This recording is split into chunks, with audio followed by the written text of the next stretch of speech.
I'm gonna sing and I'm gonna sing until the world. I'm gonna sing down under the water until the world. I'm gonna sing and I'm gonna sing until the world. I'm gonna sing down under the water until the world. I'm gonna sing and I'm gonna sing until the world. I'm gonna sing down under the water until the world. I'm gonna sing and I'm gonna sing until the world. I'm gonna sing down under the water until the world. I'm gonna sing and I'm gonna sing.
Hello and welcome to Huskins Field. Sorry for a little bit of a delay. I am Jordan Burke, joined here by Jared Cohen.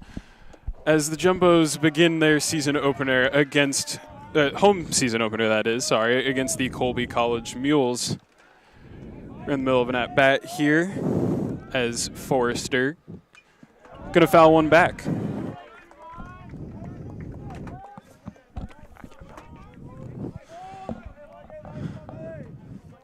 Volgende returning NESCAC Pitcher of the Year last season, making his third start. That one's also going to be fouled off. Nice and into the parking lot. Got a little bit of distance on that one. Not hearing any car alarms, so I guess that one's okay.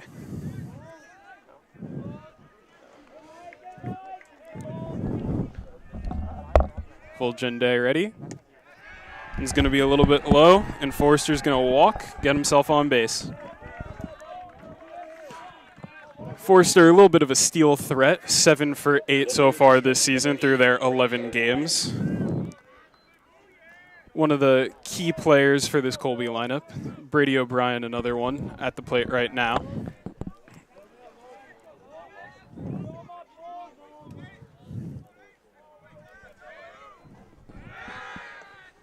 Always like to see that out of the Jumbos. Volgende checking, making sure Forrester's not running. Going to be one of the key points of this game is whether or not these runners for the Colby College Mules get able to run.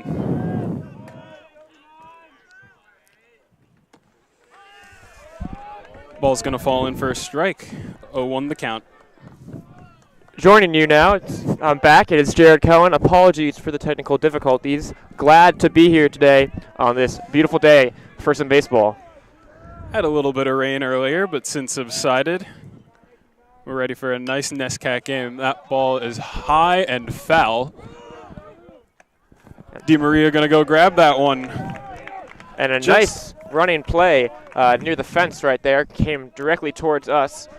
And a great catch by DiMaria, the first baseman. Drifting all the way over for that one. Almost went out of play just at the edge of the dugout. Got scared for a second. I thought that was directly above our heads.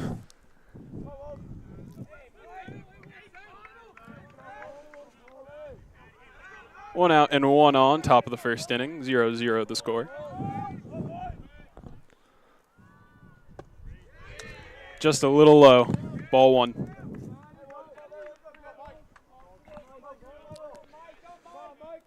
Volgende making his third start. Been pretty good through the first two. Yeah, certainly one of the star pitchers of this Tufts team. Always ready to dominate. Forrester takes off. Ball's going to get there, and just in time for the out. Excellent throw from Connor Bowman, the catcher, to Kyle Cortez at second to go get Forrester out on the steal. Yeah, really a strong throw from the catcher Bowman. A little to the left of the second baseman, but a great adjustment right there to nail the runner. 2 out now. Big swing and a miss coming in from McConnell.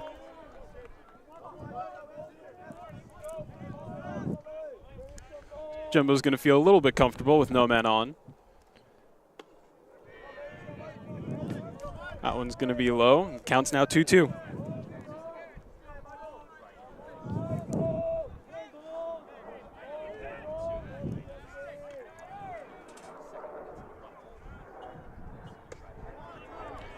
Just off the corner. Looking for a little bit of a strike call there. No leeway given today, and the count has run full. Yeah, close pitch right there, but good patience so far from the Colby hitters. They want to work the count against Volgende. Patience not enough here, though, as McConnell will go down swinging. Yeah, Volgende's got some nasty stuff. Certainly the ace of this tough staff, the reigning pitcher of the year in the NESCAC, coming in this game with an ERA under 3 and strikeouts per 9 over 10. He's a guy they're going to look for to go multiple innings today. For Colby, they've shown a willingness to pull their starters early in games. They've shown a willingness to let their relievers go multiple innings out of the pen. So the pitcher matchup today will certainly be something to watch as the game goes on. As the Jumbos get ready to go up to bat, we're going to walk you through the lineup. Batting first, we have Ozzie Fleischer. Playing shortstop today, Jimmy Evans out in right, Miles Reed in center, Peter DiMaria, the first baseman, batting cleanup. Kyle Cortez returning to the lineup after a little bit of an injury. He's going to be at second. Ryan Noon, the DH, going to bat in that sixth spot. Connor Podeswa, the freshman, playing third base. Connor Bowman going to be catching today. And lastly, Jackson Duffy out in left, going to finish out this lineup. Yeah, and in that lineup, I want to point out Jimmy Evans, the reigning NESCAC Player of the Week. Huge honor for him. He hit .556 with 15 hits and 27 at-bats in 6 games, and also had 11 RBIs and scored 8 runs. Truly an impressive stretch of games for him. He'll look to continue it today, but he's not the only star in this lineup. A lot of power and a lot of production so far this season. Jimmy Evans certainly had a fantastic week last week, but you can't discount what's happened this week. This week, Jimmy Evans took an 0-for in their game on Tuesday, went 0 for 3, but slack got picked up a little bit. Ozzie went 2 for 3, and Miles Reed 3 for 4. Those are our first 3 batters of this lineup. Yeah, really speaks to the depth of this lineup. They have a lot of guys who on any given evening, any given afternoon can come out and put a beating on you. They've got power throughout the lineup. They've got contact throughout the lineup. And they're going to look to jump on top of Colby early today. I would say that is a stressed point for the Jumbos. They've scored runs in the first inning in 10 of their 13 games so far this season. And Colby has had a couple games so far this year where they've come back from deficits, put up runs late in games. So the Jumbos definitely want to look to play from ahead, jump on Colby early, especially facing a pitcher, who is coming off his worst outing of the year, giving up 7 runs in the first 2 innings against Johns Hopkins. That is Julian Arrow, the starter today. 6.2 scoreless innings entering that game, but then 7 runs in 2 innings. We'll see if he can bounce back from that or if Tufts is ready to make it look like a repeat performance. That's one of those common themes that's come out of Colby this season. You know, their starting pitchers have been struggling a bit in those first couple of innings, letting up some runs, but they have an excellent bullpen, which has just been lights out when they get into games. Yeah. And this is a Jumbo's lineup, which has been taking advantage early. With these first 3 guys on the list, too, all hitting over 300, performing excellently. We'll see how they can do in the first couple of innings here, faring off against Arrow. Yeah, look for the Jumbos hitters to be patient. They do want to jump all over Arrow, but getting on base is an easy way to do that. And they've been great this year at avoiding the strikeout, aside from a couple spots in the lineup. So interesting to see how they start off this game. First pitch from Arrow going to be low and away for ball 1. Saw that pitch moving a little bit, but not enough to fool Fleischer. Lets that one go.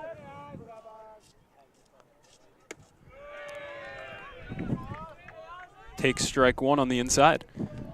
There loses his hat, but again, patience to start the game from the Jumbos. I mean, we got a little bit of wind out here today. You got to take some care of your cap. Yeah, keep an eye on that flag in left field. Might give an idea of how the ball might be moving in the air today. Might cause some trouble for the outfielders. Off-speed pitch from Arrow. Not going to fall inside. 2-1 the count. Fleischer's going to foul one off over our heads and into the parking lot. That one might have hit a car. Maybe 3 feet above my head. Maybe I could have jumped up and grabbed that. Yeah. Look for Fleischer's 2-strike approach here. Count at 2-2, leading off the game. Jumbo's lineup has proven very difficult to strike out, very disciplined. If he's going down swinging. Yeah, and it's good you mentioned that. I think it's a dynamic part of today's matchup. The Colby pitching staff really likes to gun down hitters. They're high strikeout, occasionally high walk type of staff, and the Jumbos are known to take their walks when they can. Fleischer going to hit that one into the shift. Just going to get by the second baseman. Not going to turn for 2, taking a leadoff base hit, Ozzie Fleischer. Yeah, and a great job of, taking what the pitcher gives him. Ball inside, but he fights it off to right field, just past the outstretched arm of the second baseman. Pulling that one the opposite way. Had a little bit of chase coming in there. And we have an amazing ball boy today, it looks like, collecting the bat. Love to see little kids out there having some fun, feeling like a part of a team. This is going to be one of the big outs for Colby to try and get here. Jimmy Evans, again, returning NESCAC Player of the Week. He's been next to unstoppable. Having a little bit of a low week, but with the runner on, we'll see what he can do. First pitch high, it's ball 1.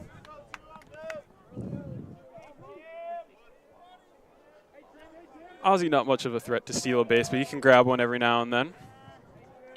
See what he can do. See if he can try and grab one with the defense playing back. Safe on that pickoff attempt, but a little bit closer than we'd like to see. Arrow looking to keep the runner in check. Doesn't want to have to think about him with a dangerous hitter at the plate. Got a lefty on righty matchup here. Favors the lefties, proven that one through the major leagues. That off-speed pitch is going to fall in for a strike. Yeah, Arrow really likes to mix his speeds up. Off-speed pitch significantly slower than his fastball. Already fooled 2 hitters. Fortunately for Fleischer, when he saw that pitch, it was a ball, but Evans was unable to make contact with that one. Fleischer threatening the steal a little bit. Arrow checking in on him again. Not going to find him that time either. I think it's a common trend. Big hitter at the plate. You like to keep the guy on first base in check. Keep him a little bit closer. If you get one of those soft grounders, maybe you can try and turn 2. High and outside again, ball 2.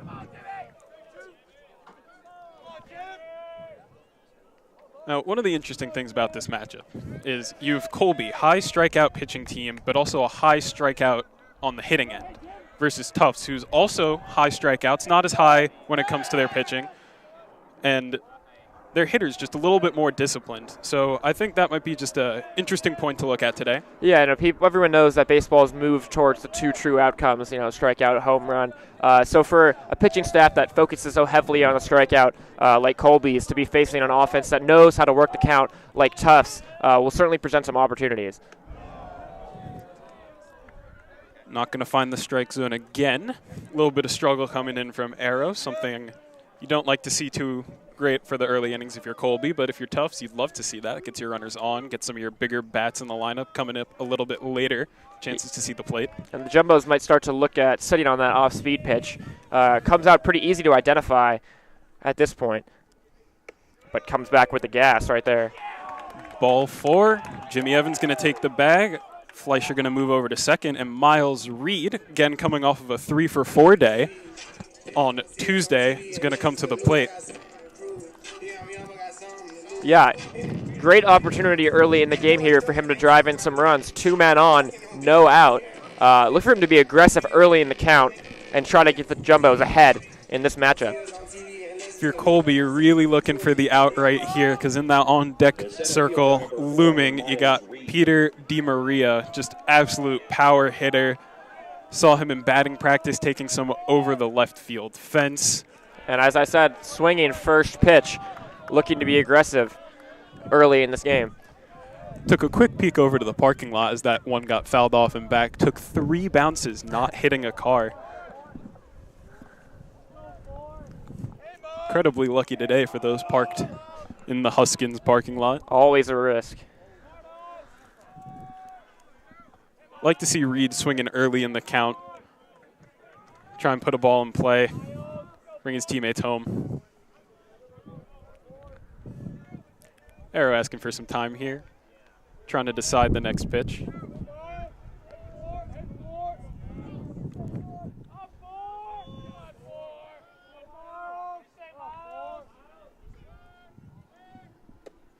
Swing and a miss from Reed. Down 0-2 now. We'll see how Arrow finishes.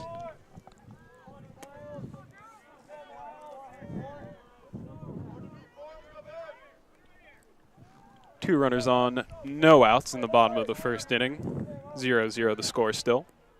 Yeah, Reed with 9 walks, only 1 strikeout so far this season, but 2 strikes on him now. That one's going to be way outside for ball 1. 1-2 the count. Having a 3-hole hitter with such a great ratio of walks to strikeouts does wonders for your lineup. Really works the count, and 1 strikeout through 13 games is a very impressive number. Also brings up the scary prospect of having that bases loaded situation with the big power hitter and Di Maria on deck. Arrow doesn't want to see that, though. Trying to get the strikeout as we see some of these pitches falling late as they get closer to the plate, trying to fool Reed, but the Jumbos lineup is just stacked with great batter eyes. Not going to be so simple.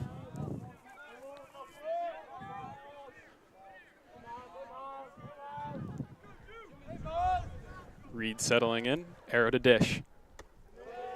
And that one's high, full count. Yeah, the top 4 spots in the Jumbos lineup so far this season have combined for 26 walks and only 10 strikeouts. Really impressive for a team that has been just destroying opponents so far. And again, you can see it right here, Reed working the count even though he started down 0-2. Yeah, down 0-2, works his way back to a full count against a pitcher who's been struggling a little bit to find the strike zone. As he does right there, walks the bases loaded. 27 walks. Excuse me, 28 walks now, and 10 strikeouts. Which brings us, to a bases loaded situation for the always dangerous cleanup hitter, Peter Di Maria, the first baseman. Definitely looking to do damage right here. Only hitting .268 so far on the season, but doesn't strike out very often, and always a threat for the extra base hit.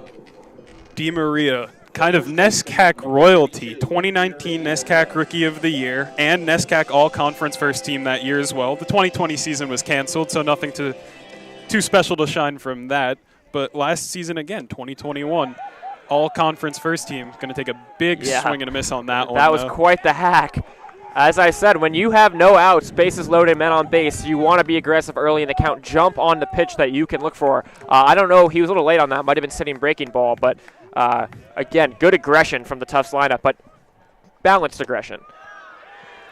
Going to watch that one go right up the middle for a strike.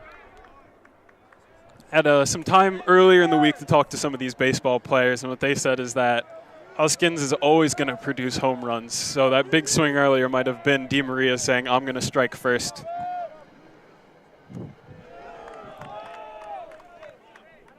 That ball low. Wind blowing out towards left field today. Might see us carry some balls. A little bit of a wind tunnel. Jumbo's a power hitting team. Multiple guys in the lineup with a couple home runs already this year. Foul ball. Up and back. That one went off a car. Ooh. Heard that thud. Really an unfortunate location for the parking lot. Well, it's not every day that you have consistent hitters who can hit it over the back fence. Swing and a miss. Strike 3. Di Maria goes down swinging. Yeah, good use of the off-speed pitch right there from Arrow. A little bit low and away, but tempted him enough to chase in a 1-2 count. Base is still loaded. Look for still, again, even with that, aggression, I think is going to be important for this Jumbos lineup. They're not looking to sit back and let Colby dictate this game into them. Base is still loaded.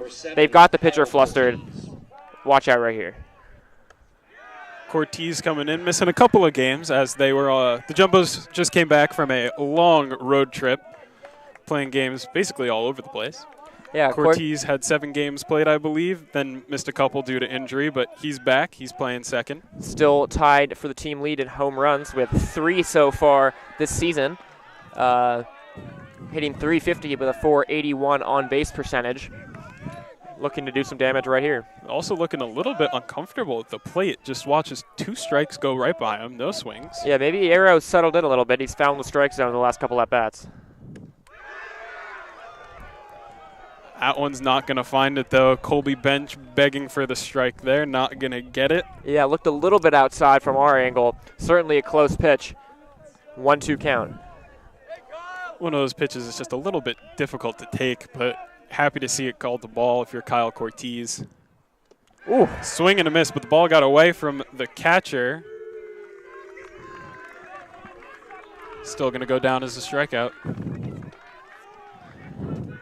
So he settled in a little bit for sure the last couple at-bats. A little bit better use of his off-speed pitches. Buried that one in the dirt in a 1-2 count. Got him to chase. Similar approach as how he approached Peter Di Maria. Now 2 outs, bases loaded, runners haven't scored. This is where you want to see, good situational hitting. You're not swinging for the fences anymore. You need to put a ball in play and try to get a run home with 2 outs. Noon coming up, just going to ground that one right to the first baseman, Miller. Miller's going to take that one himself, and that's going to be out number 3. So Colby gets out of the jam. Couple walks and a single, but 3 men left on base for the Jumbos. Not the ideal start for either team. Didn't want to see those base runners if you're Colby, but of course they got out of it with no damage. Arrows definitely settled in towards the end of that inning. Decent pitch count. The Jumbos have seen him, though. They know the breaking ball. They know the off-speed. Interesting to see if they change their approach in innings coming up. A couple guys flailing at pitches in the dirt. If you're Arrow, coming to this game, you're feeling a little bit nervous. You just got destroyed in your last appearance. 7 runs over 2 innings. Coming a little nervous. Maybe you're watching your stuff a little bit. The Jumbos pick up on that, get a base hit, some walks. And then after getting back-to-back big strikeouts, Arrow really looked settled in for that last at-bat. Gave a nice inside pitch taken to the first baseman. Jumbo set to come back. Yeah, and there's no doubts about the confidence of Volgendi on the mound. He looked good in the first inning. No reason to think that'll be any different here. His stuff really plays at this level. Speaking of plays, he's got his classic warm-up music going right now. Volgendi saying that one of his dreams might have been to have been a rock star, so he's got some rock music going as he preps for the next inning. A little bit of a rock star on the mound with the long hair. Certainly has the look of the baseball player. Indeed. Common theme nowadays where you got those long-haired individuals on the mound, some of them taken to the field too. Wild thing. I just want to wish a happy birthday to our very own Scott Blatt, and congrats on his engagement as well. Happy 27th birthday. Everyone in the chat, please say, give a warm congratulations to Scott. He's a valuable member of our JumboCast team, and congrats on his 27th birthday and his engagement. Congratulations, Scott. Big swing and a miss right there from Marr, coming in DHing today. Yeah, we want to see that chat filled up with congratulations, Scott. He's got 2 big things to celebrate. First, that ball's going to be up the middle. Base hit, Reed going to pick that up, throw it in. Base hit for Cabot Marr. Yeah, first solid contact for the Colby Mules against Volgendi today. Line drive right back up the middle.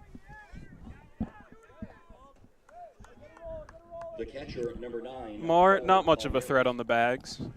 Yeah, but Colby as a team, pretty aggressive, trying to steal bases. 41 attempts so far this year, 34 successful. They're not afraid to try to get out ahead of you and run. Paul Mary going to hit one up the middle as well.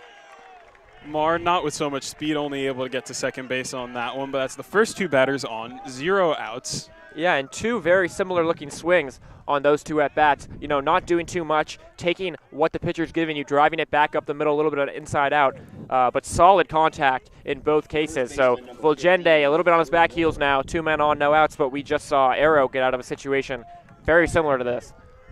If that's something that the Mules are going to continue to exploit, you might see the Jumbos shift the defense a little bit, pinch in more towards that middle so they can try and get a ball here. Yeah, definitely look at the double play depth in situations like this. Definitely take 2 if it means that there's 1 runner on third. Yeah, try to induce a ground ball here. Big swing on 0-0. Fouled back by Drew Miller, our first baseman for the Colby Mules today. 2 men on, no outs. 0-1 the count. Volgendi communicating with Bowman, looking for the right pitch on this one.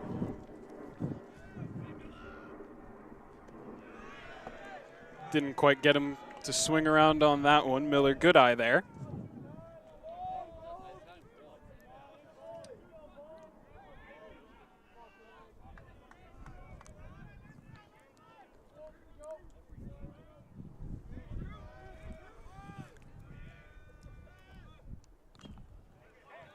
A little bit of a foul ball there. It's going to make the count 1-2. Volgendi ahead in the count. Looking for a strikeout or a double play ball. That would be ideal for him right now. See what he's got in him.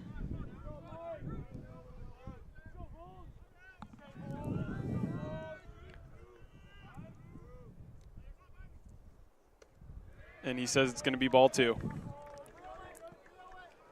Yeah, trying to get him to chase a little bit there, but not an appealing pitch if you're the batter right now. Really want to attack the zone. Fouled off 2 balls so far in the at-bat. Look for him to come back with something tempting to try to get a swing and miss. See this a lot out of the NESCAC teams. They got some runners on. They're going to play a lot more disciplined. No one's trying to be a superstar, just trying to put some runs on the board. As that one's going to go towards center field and fall in for a single. Reed going to pick it up, but the runners are not going to move. That's going to be the bases loaded on 3 consecutive base hits out of the Mules. Yeah, good throw by Miles Reed, getting it back into the infield. Probably prevents a run from scoring on that play. But again, 3 straight hits and 3 straight hits to center field. The Mules are definitely seeing the ball pretty well so far in this inning. Look for Volgende to try to settle down. At this point, getting out of the inning unscathed would be a huge boost for the Jumbos. Clint Flippo coming to bat.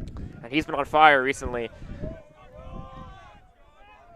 We'll see if that heat continues. Maybe he can bring one of his teammates home. Yeah, he's got maybe not 2 3-hit games already this season, 4 multi-hit games in total. Really won that job in the infield for the Mules. First pitch He's strike out of Volgende. Well, you got your first baseman in Flippo playing second base. Freshman in Flippo playing second base. Jumbos have freshmen of their own. Podeswa out at third. 2-way player, mind you. Yeah, he pitches as well. Really impressive to come in and do that right off the bat. One of the better pitchers as well for this Jumbos lineup. An incredible third baseman, hitting .395 so far this season. We'll see him come up at bat to start the next inning when we get there. In the meantime, it's the Mules with the bases loaded, no outs. 1-2 the count to Flippo.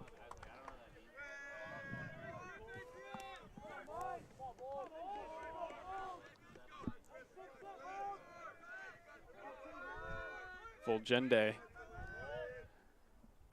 gonna get a swing. That ball's gonna go foul. 1 bounce and it hits a car. Flippo staying alive in this at-bat. Volgende trying to get him. For the Jumbos, it's early enough in the game. You might consider double play at the cost of a run. Yeah, no, absolutely. Infield's not playing particularly in. Third baseman around even with the bag. Yeah, they'll certainly look to turn 2 here, but look for Volgende. He just needs to settle down. This inning has not started as he would have hoped. He looked great in the first inning. Facing a little trouble here, but we know he's calm, cool, and collected. That ball's going to go into right field, fall for a base hit. Evans picking it up, going to go to throw home. And with a fantastic throw, only 1 run is going to come in off of that base hit from Clint Flippo. And a mound visit for the Jumbos. 4 straight just good at-bats from the Mules. They're taking their time. They're not too aggressive early in the count, and they're really getting their bat to the ball. See the ball, hit the ball. Short, compact swings. 3 hits to center field, a 4th to right field, all tight line drives. They're definitely have a scouting report down on Volgende. They're not trying to be too aggressive. They know that he'll take advantage of that and strike you out if you try to overextend. But a good throw again. Almost got caught in a pickle was Palmieri, who's now at third base. But, they have faith in Volgende. They're not looking to pull him yet. And he's definitely he definitely has the ability to settle down and get out of this with no more damage done. I think that was the perfect word to describe it, faith. Coaching staff having faith in their players, the players having faith in themselves, as you noted, not playing in to try and get that out at home. Willing to sacrifice 1 because they believe that they can put some runs on board themselves. Yeah, remember, last inning the Jumbos had the bases loaded, no outs. Yeah, they didn't get a run out of it, but they know that they can produce runs if they have to, and they have faith in their starting pitchers. First pitch, not going to be in the strike zone on that one. Furlong in at bat, 1-0 the count. As we said, you got that lefty on righty matchup, so you can see the defense shifted over a little bit for the Jumbos. That ball is going to be fouled off, going to go out of play. Podeswa giving it a look, watches it sail. Rolling all the way over to where we can see the softball players warming up for their game at 4 o'clock. Be sure to check that one out. JumboCast covering that as well. Noah Goldstein and Henry Stahl going to commentate that one for you. Yeah, an exciting start to the season, both baseball and softball. Big swing. That ball is high going, and it's going to fall at the warning track off the wall. Reed picking it up. The base is looking to be cleared. Not quite going to get there, as Charlie Furlong going to hit a 2-run double for the Colby Mules.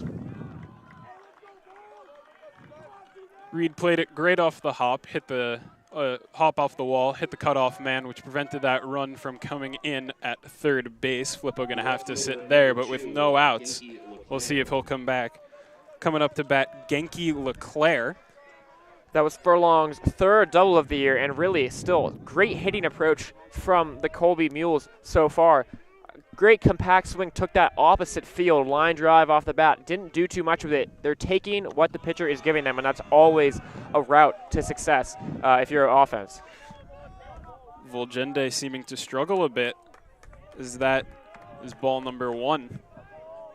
Struggling to find the strike zone, and when he is, these Mules players are just taking it and putting the ball as where they please. No, they've really come in disciplined. It's good to see. It's important to note. They're not overwhelmed by the fact that they're facing the reigning NESCAC Pitcher of the Year, and they're doing everything that their coaching staff could have asked for so far in this one. Certainly NESCAC Pitcher of the Year is something to be a little bit intimidated by, but some of these Mules players are having some of their best seasons at the plate. Leclerc coming in, hitting .441 as that ground ball is going to go right up the middle to Kyle Cortez. Going to get the out at first, but at the cost of a run. RBI ground out coming in for Genki Leclerc. Extends the lead to 4-0 in favor of the Colby Mules, but finally the first out in this inning. Back up to bat is Marcus Forrester. Infield coming in, trying to stop that run from coming home at third. Down 4 in the second inning. Pitch number 1 from Volgende of this at bat, going to be high and for a ball. Yeah, and Forrester hitting .348 entering today's game with a home run and a double to his name, looking to add on for the Mules. That first inning, Forrester worked his way to a full count, got a walk, and then got thrown out trying to steal second base. Taking some really hard pitches to lay off. These ones coming in just off the corner of the plate. That's going to run the count 2-0.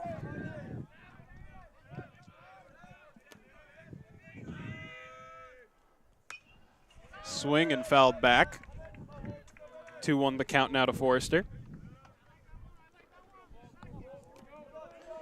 Maybe he's feeling a little bit more comfortable up there, you know, up 4 runs in the early stages of this game. Still got a lot of ball to play. Yeah, and Volgende struggled to get ahead of hitters in this inning so far, so no reason to panic if you're at the plate. Going to find the bottom half of the strike zone on that one. 2-2 now to Forrester. Really could use a strikeout here if you're Volgende. Yeah, ball in play likely gets the run home. Any ground ball to the infield, however, maybe not with playing short depth, but he's going to find the strikeout there. Big swing and a miss coming in from Forrester. Yeah, and that's definitely a confidence boost for Volgende, struggling so far in the inning. Back-to-back outs, though. Maybe he's starting to settle in a little bit. Working around, I believe that was 5 hits in a row. Yes, 5 hits in a row from the Mules as we see ball 1. First pitch balls coming in from Volgende, not quite great. Yeah, he really, as I said, he's not been getting ahead of hitters. A lot of falling behind early in the count, and that's really translated to these hits for the Mules because that speaks so well to how you can work the count and take the pitches you want to hit So all 5 of their hits really strong approaches, short, compact swings. That's something you can do when you're in control. You do have to attest to Volgende's mental, though. Maybe falling behind early in the counts, 1-0s, 2-0s, but he fights his way back to almost every at-bat this inning, having gone to 2 strikes. Yeah, as this one just will. Been no quick at-bats so far in this game. No hits, 0-1, 0-0. Players are working the count, pitchers are getting back in the count, and that's good baseball. Had the one ground out by Ryan Noon to end that bottom of the first inning. First pitch swinging. Foul and out of play. O'Brien staying alive. Down 1-2 in the count. As we said, Volgende working his way back into this one.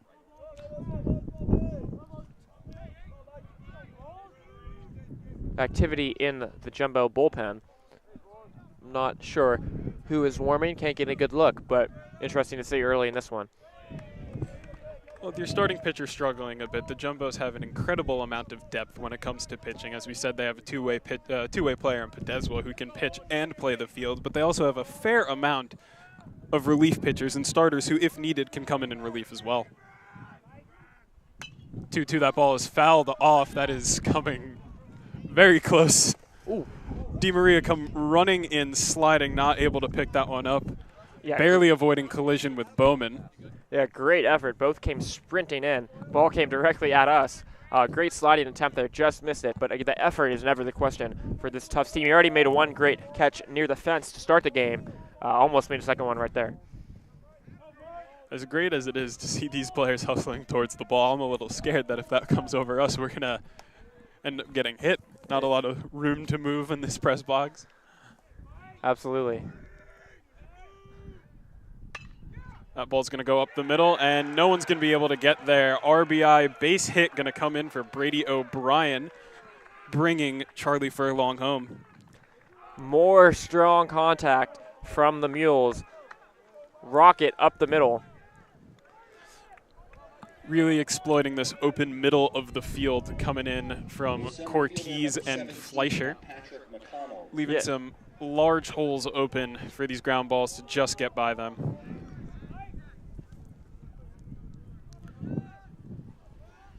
McConnell at bat for the Mules now with one runner on. He's going to take ball 1. Yeah, not an everyday player for the Mules. Only 10 at-bats coming in this game, but 4 hits in those 10 at-bats with an RBI.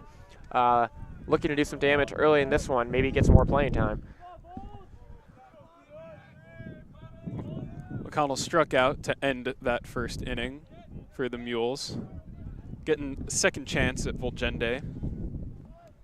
Seeing if he can redeem himself, as his teammates have put 5 runs up in this half of the inning. You know the Jumbos are just aching to get back on offense right now. They want to respond to this early deficit they're facing. And the way that they're going to get there is through Volgende's pitching. We'll see what he's got. That one's fouled back and way out of play. Just really not a lot of swings and misses for the for the Mules so far. They're cutting straight to the ball. They're looking to make good contact, and they've been successful. And I think that approach has really led them to this 5-0 lead. Jumbos had the bases loaded in the first inning and really looked to get them all off in one swing, and that led to no runs being scored, 3 left on base. So the difference in approaches here very clear. Big swing and a miss, much needed if you are the Jumbos. Volgende gets McConnell swinging. 2 strikeouts for McConnell right now. 5 runs, 6 hits in that half inning for the Colby Mules. Jumbos coming back up to bat as they have their 7, 8, and 9 hitters slated to come up in this inning. But a deep Tufts lineup, 7, 8, 9 can do some damage. And looking to jump on Arrow, who settled down last inning after a rough start. And now he's working with a 5-run lead. We've said that he's been a little bit hit or miss as a pitcher. As we said, coming off of a 2 innings, 7 runs allowed outing. His debut was 6 2/3 scoreless. And as of now, scoreless through 1. Yeah, he's come out of the pen this year. He started this year, so a guy who can do a little bit of both. Interesting how long Colby wants him to go today. You know, he only lasted 2 innings in his first start and gave 7 runs. Would they have let him go longer had he been more successful? Maybe. But we know the bullpen is the strength of this Colby team, and up 5-0, they might look to get their best pitchers in the game and get the Jumbos out of here. Jumbos, as we said, rated 18th across all of D3 baseball. Mules unrated. Yeah, I mean, the Jumbo is definitely the favorite coming into this game, but, you know, anything can happen on any day in baseball. It's one of the beauties of the game. Colby lost 12-2 to Johns Hopkins, but beat them 12-7 in another game this season. Really, anything can happen. Coming up to bat for the Jumbos, Connor Podeswa, the freshman, making his Huskins debut. With a great choice of walk-up song, if I may say so myself. He wants to introduce himself, and maybe he can with a hit right here. Got to let the home fans know who you are if you're a freshman. Of course. See if he can make his mark in this first at-bat. 1-0 the count. That ball is going to be high for ball 2.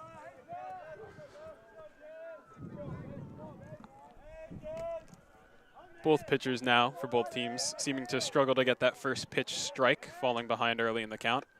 So that is now 3-0. If you're the Jumbos, do you give the green light to swing? 3-0, no, probably not. Down 5 runs with no one on base. You just need base runners right now. Look for him to take everything in 3-0. Take he does, as Arrow will find strike zone for 3-1.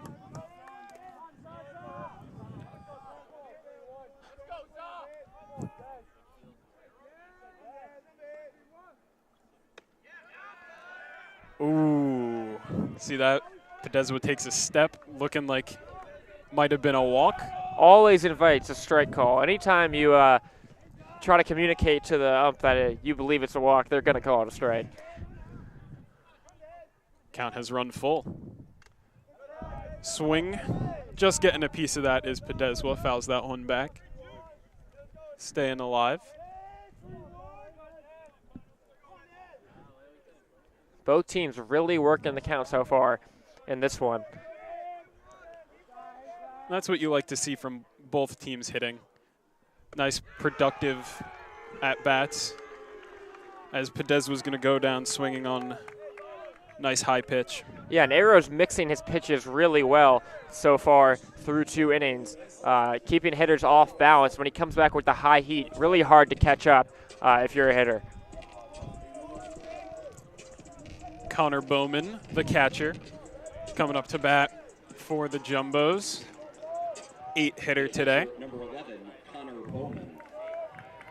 Seen a little bit of playing time through the Jumbos games. Yeah, obviously catcher a position that you can't not usually have the same starter every day. We've seen Bowman start 9 games so far this year, but we've also seen the backup Connor Brala play in several. We've seen Clay Sowell. So, you know, catcher position moves around a lot, but Bowman's certainly a strong option there, and he's hitting .276 entering today. 8 hits, 3 home runs, and 7 RBI. So the power is there just as it is through a lot of this Tufts lineup.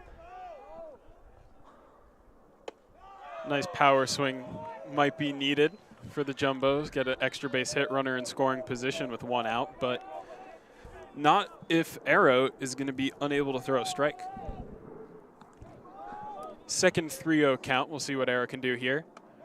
This time around, it's going to be a walk. Yeah, first real non-competitive at-bat we've seen in a little while. Arrow's got a lot going on in his mechanics. You know, he drops that right arm a little bit down in his windup.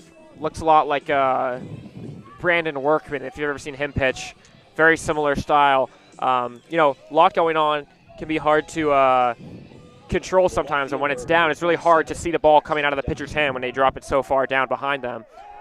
Bowman Also loves the eye, pickoff, as we've seen.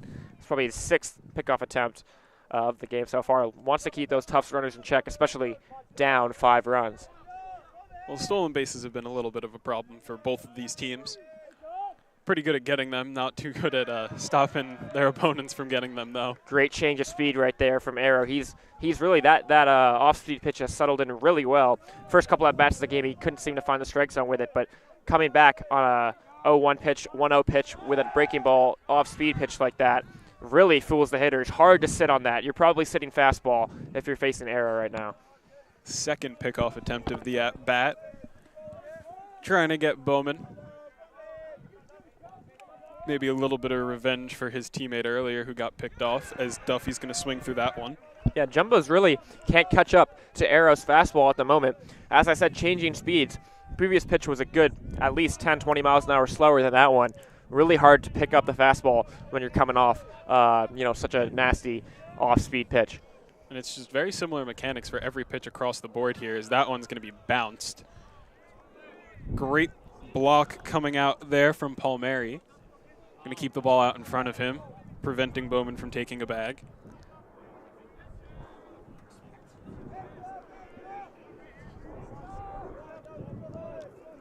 One, two, one out, one on, 5-0 in favor of the Mules. And he does it again. I'm telling you, that at-bat, he just switched up his pitches beautifully. Went off-speed fastball, back to off-speed. That is just really hard to face. Couldn't catch up with the fastball and then couldn't react in time to the off-speed pitch. And another strikeout for Arrow. Jackson Duffy going down looking as the off-speed pitch falls in for strike 3. 2 out now, 1 on, as Ozzie Fleischer comes up to bat. Yeah, dangerous hitter. Still an opportunity to get some runs on the board right here, but Arrow's going to continue to try to make sure the Jumbos don't get a jump on him. Could definitely see that runner in motion with 2 outs. Another pickoff attempt coming in from Arrow. Not a great move over to first, giving Bowman enough time to move back. Yeah, he's really got that pitch down in this inning. Jumbo's hitters aren't even swinging at it. Off speed working well in the favor of the Mules today. Not even giving it a chance. Jumbo's sitting fastball and just not getting them. Although, to be fair, when they are, it seems to be like they're balls.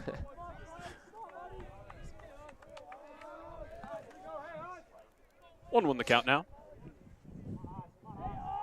Fleischer looking to continue this inning for the Jumbos. Buy a little bit more time for Volgende if we see him come back. He's been taking a lot of pitches.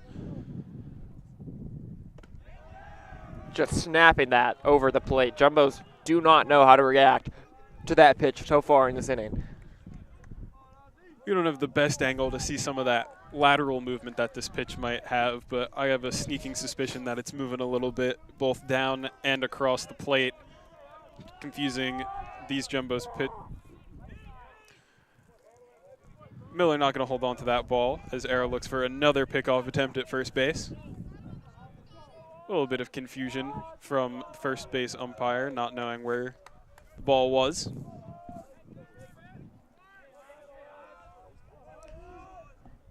We'll see what Arrow has in store here. I imagine off speed. And there it is. Fleischer going to hit that one, though, and it's going to fall into center field for a single. Bowman going to move over to second as the center fielder, McConnell, can't catch up to that ball and loses his hat as he tries to run in for it. Yeah, so it looks like they finally identified that pitch coming out of the hand, stayed short to the ball, and just dropped it into center field for a single right there. That's the type of hitting that the Jumbos need. Down 5-0. 2 outs, but again, this Jumbos team dangerous no matter how many outs there are. And look for some aggression right here from the right fielder, Jimmy Evans. Evans coming up to bat, as we said, hit .460 through the first part of this season. And he's going to take a fastball for a strike. That might be the result of these the jumbo batters seeing a lot of that off-speed pitch. Maybe they're trying to predict it now, get ready for it, try and swing, and then Arrow's just going to drop a fastball in on you. Yeah, interesting to see what the Jumbos hitters are sitting on here. 2 dangerous pitches from Arrow. The hit in the last at-bat was off the off-speed pitch, but we know he can blow you away with the fastball if you sit off-speed. Loose contact there from Evans, just going to foul that one off. 0-2 the count now. 2 outs, but 2 on. Evans looking to produce some runs, or at the very least keep the inning going. Yeah, you'd love to get it, further down in the lineup. Evans, the 2-hole hitter. Love to get that cleanup man up in this inning. Evans going to hit one directly to the second baseman. Easy throw out to first base. Nice little 4-3 ground out. For the Jumbos in the bottom of the second inning. Solid contact from Evans there, but directly at the second baseman, an easy play. We head third. Head to the third inning, scheduled to bat for Colby in the top. So a little bit of action going on in the bullpen from the Jumbos, and that will lead us to the exit of Michael Volgende. Coming in to pitch now is number 19, Aiden Tucker. Oh, I might be incorrect on that. That might be a 16. 15. 15. Excuse us. That's going to be Gavin Brown, the lefty, coming in to pitch. Volgende ending tonight, or this evening rather. 2 innings pitched, 5 runs allowed, 5 earned runs on 6 hits. Yeah, so a disappointing outing for Volgende. He'll look to bounce back in his next start. Really, struggled to get ahead in counts. His stuff wasn't at his best today, but really great approach from the opposing lineup. Led to a lot of those hits.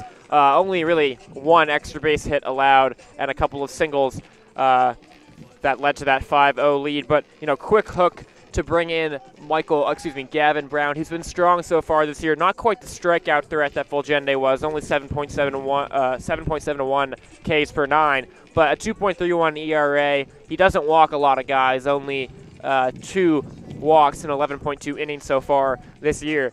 So he'll look to come out and change the dynamic of this game and hopefully get the Jumbos a quick 1-2-3 inning here and get their offense, the middle of the order, back on the field.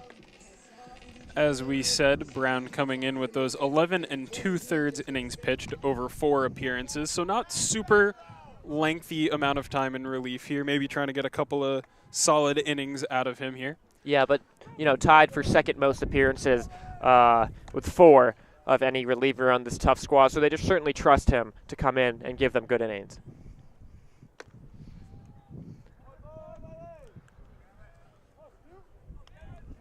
Set to come up for the Mules this inning, we have Cabot Mayer, Cole Palmieri, and Drew Miller. Marr earlier hit a single, followed by Palmieri's single, which was followed by Miller's single in the rough start to that second inning for Volgende. Yeah, Marr at bat now, the designated hitter. He started every game so far this year, swinging. Nice little grounder, 1 hop to Podeswa, who's going to throw him out at first. And that is exactly what you were looking for if you're the Jumbos. 1 pitch, 1 out. The exact opposite of what we saw last inning. So a strong start for the Jumbos. And a great start for Gavin Brown in his tenure in this The catcher, number 9, Cole first Palmieri. NESCAC game of the season. If he can give them multiple good innings out of the pen today, win or lose, that's a huge win for the Jumbos, having to pull their starter so early.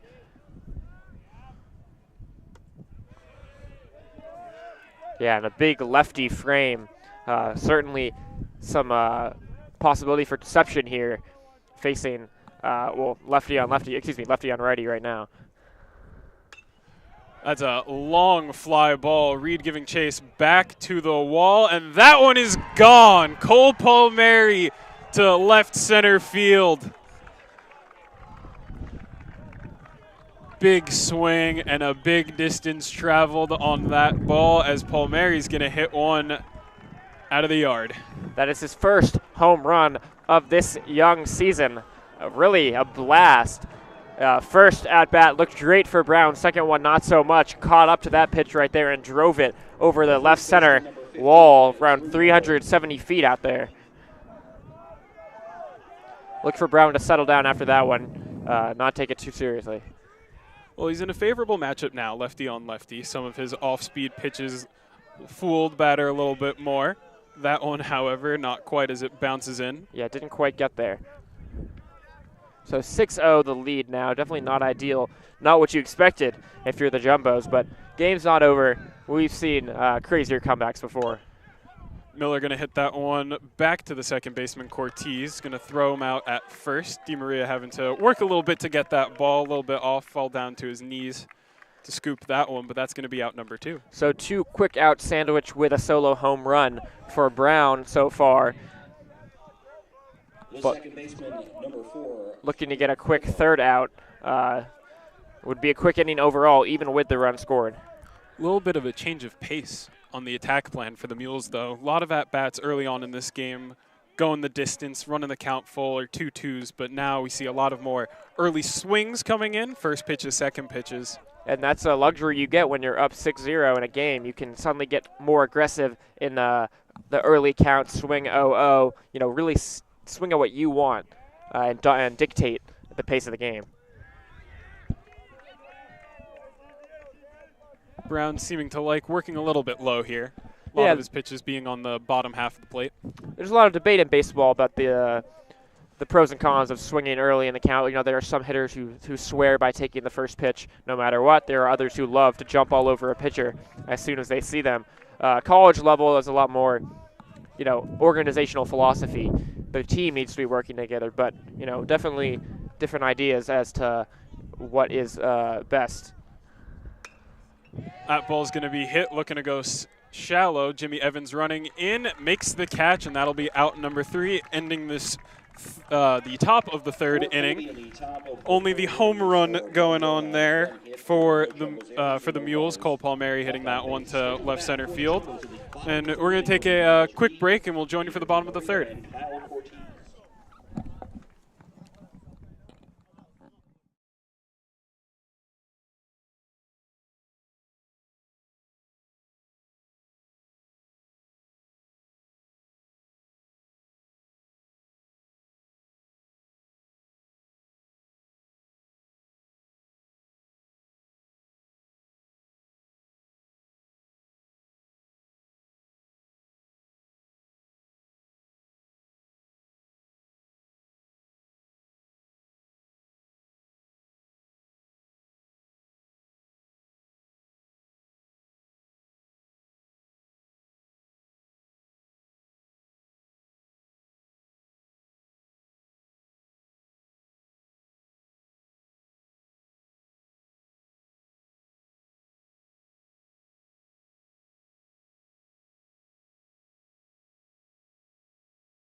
Welcome back to Huskins. It is the bottom of the third inning. Jumbo's down 6 as Miles Reed gets ready for his at-bat here up against Julian Arrow for the Mules. Yeah, and in that break we heard Coach Svagdis preaching patience to this Jumbo's team.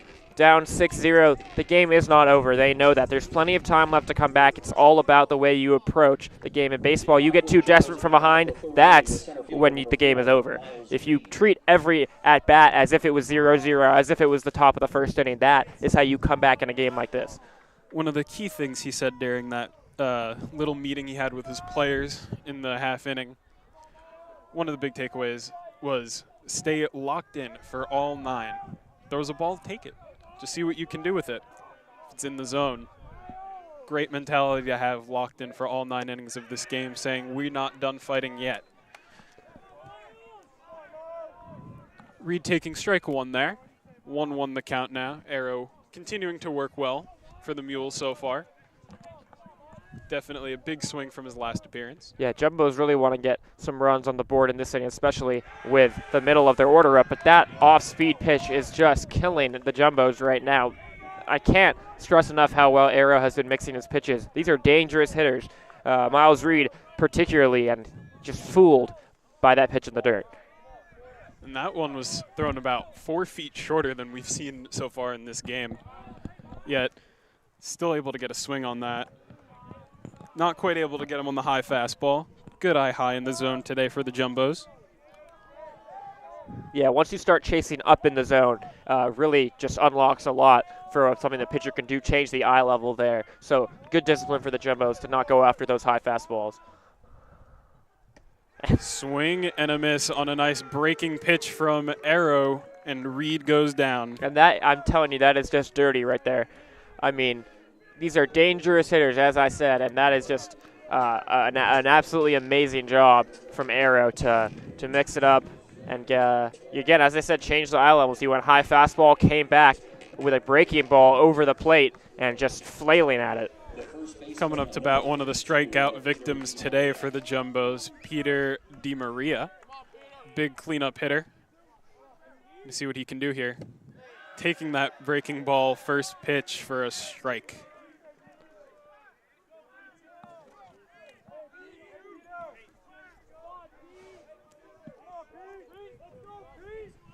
Arrow seemingly locked in right now. Breaking pitch working fantastically, and his fastball going exactly where he wants it. But DiMaria going to make very big contact on that one, going all the way back, and that one is also gone.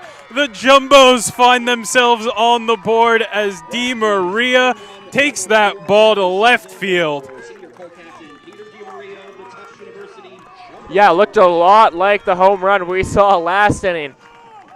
Finally, the Jumbos seem to have gotten an eye on that breaking ball, took advantage of it, and drove it deep left field. That one was gone off the bat. DiMaria knew it. His fourth of the year now takes sole lead in home runs for the Jumbos with 4 as his 14th RBI, and it continues to be a power threat in this lineup as the Jumbos get on the board.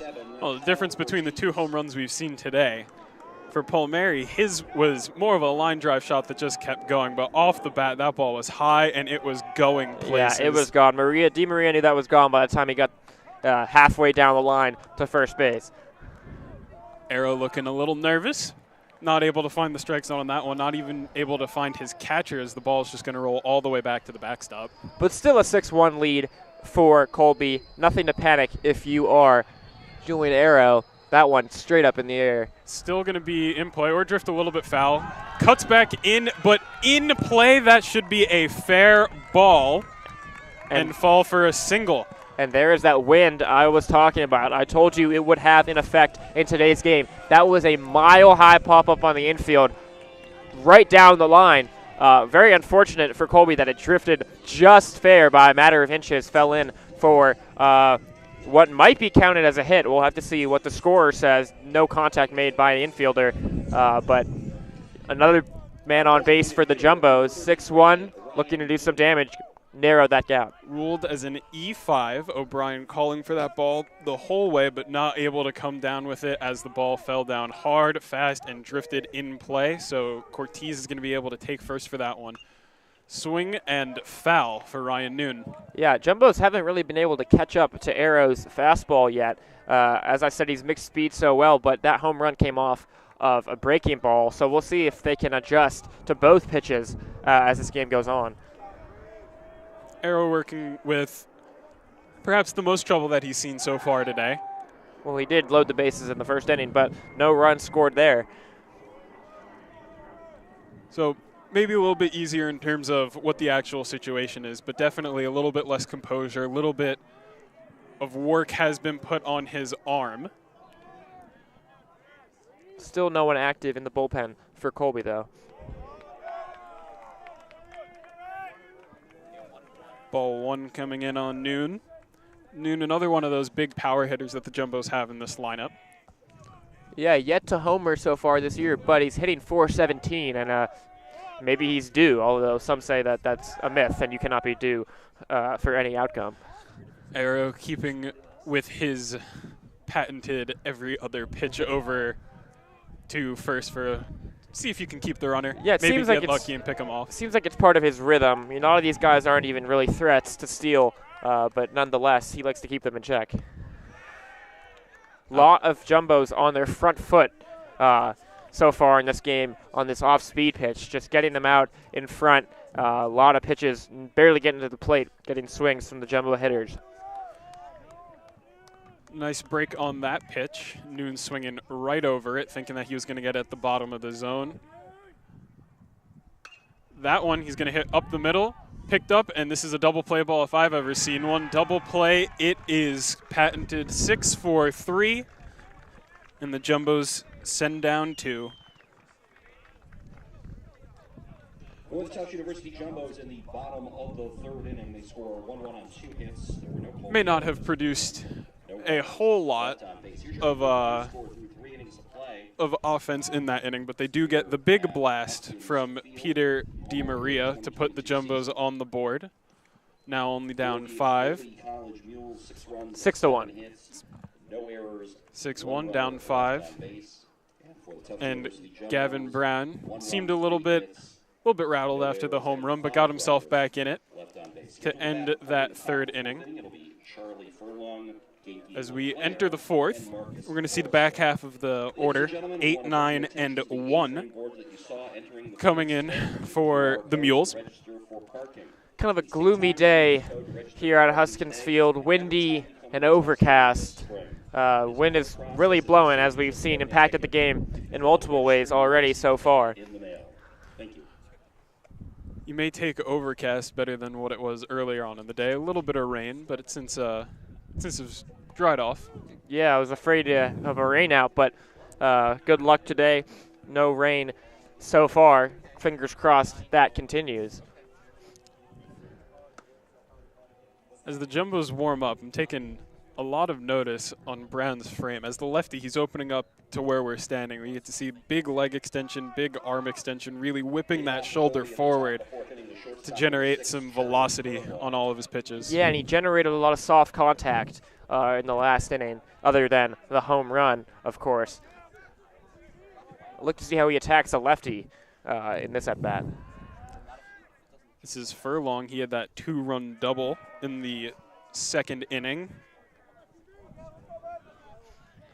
on the hit that bounced off of the left center wall. First pitch from Brown going to fall in for a ball.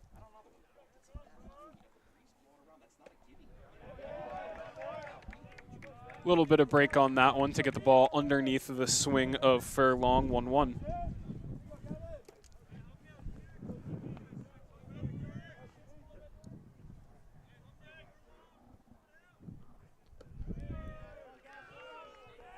Off-speed pitch, not going to travel far enough to fool the batter.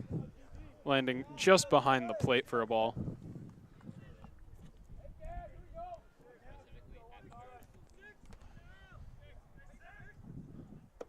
That one going to be low as well, 3-1 now.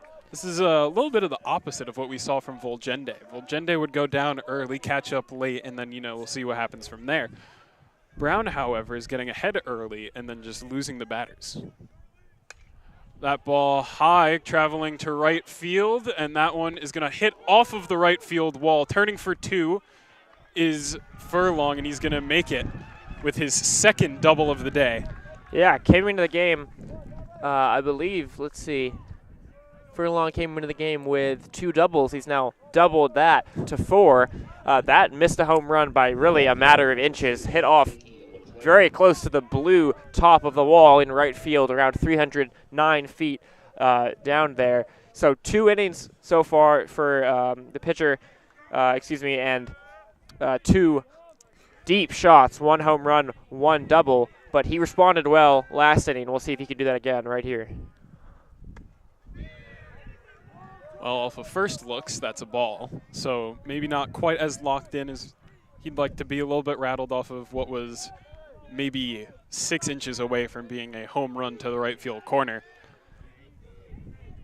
A little scared, maybe. And pitching out of the stretch now with a man on. Well, soft contact going to go there. Cortez going to get that ball over for a nice ground out. LeClaire going to go down again. Yeah. On a 4-3 put out, but productive out as it moves the runner over to third base.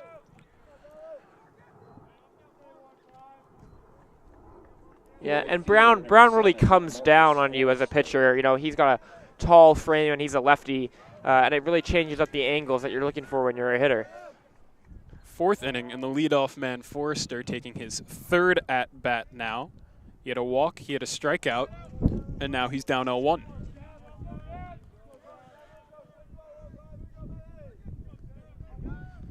On that walk in the first inning, remember he was thrown out trying to steal second.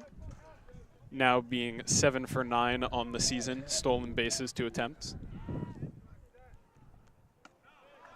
Yeah, tried to mix it up right there with off-speed pitch, but no dice.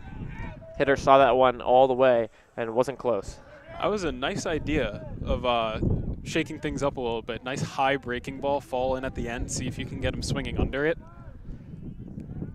A little bit off on that one.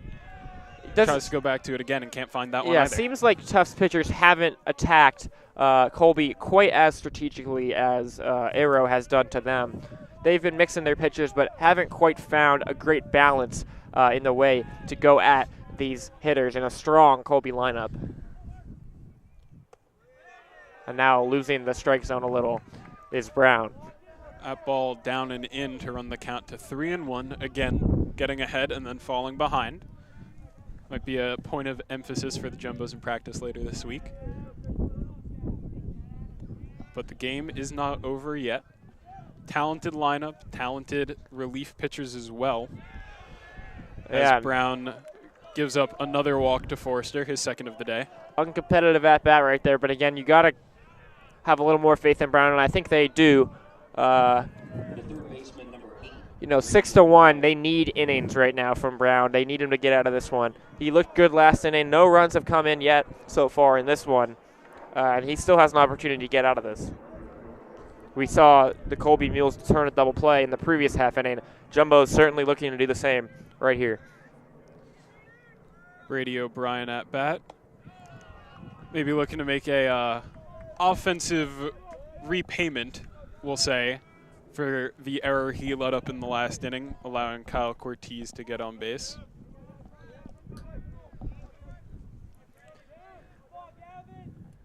One out, runner on third. And O'Brien's going to hit that one, traveling to right field. Evans cutting in, took a step back. Runner tags. Going home, but the throw is way off, and O'Brien is going to be able to come in off of the sac fly. O'Brien able to deliver the sac fly, bringing in Furlong. Yeah, strong effort in right field by Evans to try to get him down. Throw was up the line, unlikely to get him in the first place. So Jumbos trade a run for an out, extending the lead to 7-1 in favor of the Colby Mules, but 2 outs now in the inning. And interesting to see that last inning, the error credited. You know, some would say that as a hit. You know, no contact was made by the player with the pop fly. You know, with the wind here today, that can be very difficult. Interesting pickoff attempt right there. I don't know what you think about that. Should plays like that be credited as errors or a little leeway given to the player? I think you made a fair statement in saying that no contact, maybe you deal that as a hit. But with O'Brien calling for that ball as much as he did, following it the whole way, and then at the very last second just missing it, not much you can do. That is a high fly ball to center field. Reed settling in underneath, and he will bring that one home to end that 4th inning. Mules, however, putting one more run up on the board. So 2 runs in 2 innings from Brown so far, keeping the Jumbos in the game. Still only a 6-run deficit, certainly feasible for the Jumbos to come back in this one. They're not afraid. They know that they can do it. They just want to come out here and attack. Back half of the order, 7, 8, and 9 hitters coming in for the Jumbos in this half inning. As the sun starts to come out, looking like a nice day. And that's something that you'll love to see if you're from the New England area. A little bit of sun, some nice weather. Means spring starting to come around. No more snow pants, no more snow jackets. God knows we are all ready for that. Maybe a little bit of a spike ball up on the quad. Possibly intramural cornhole coming up. I hear teams of 2.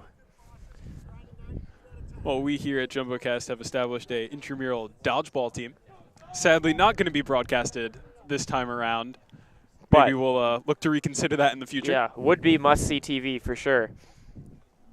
A bunch of people take their time commentating sports watching a whole lot of it, partaking themselves. I'd pay money to see that.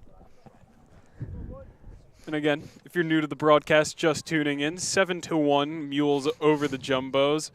But regardless as to the score, we here at JumboCast are very happy. It's a special day as Scott Blatt turned 27 today. Yeah, again, just want to wish a happy birthday to the one, the only Scott Blatt, treasure of JumboCast. Just really can't say enough about the man. Again, go to the chat, the YouTube comments, and please wish this man a happy birthday. Feel free to write him a personal email as well. You can go to, oh, Scott's waving hello. Hi, Scott. You're really a special human being.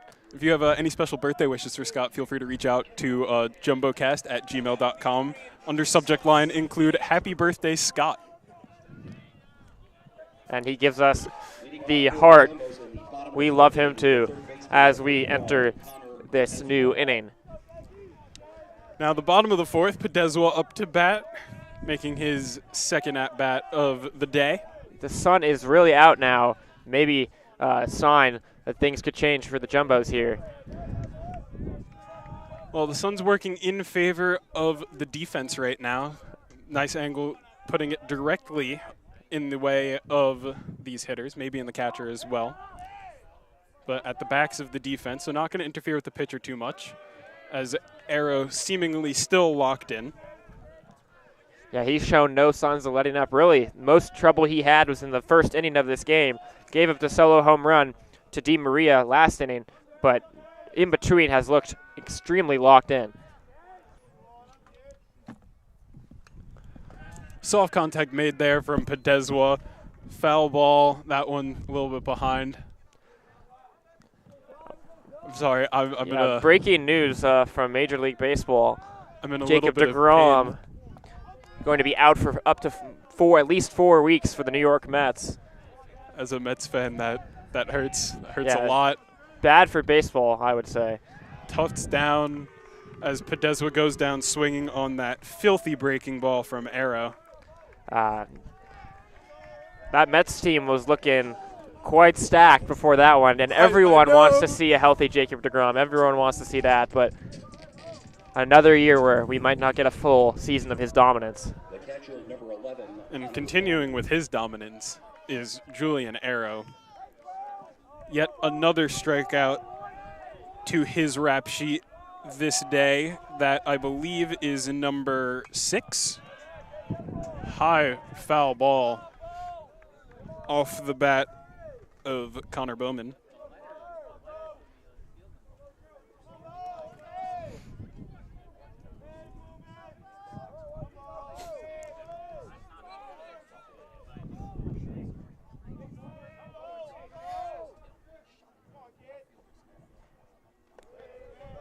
Arrow bouncing that fastball in. Lost a little bit of control on that one. Bowman seeing that one bounce in front of him, just going to take that.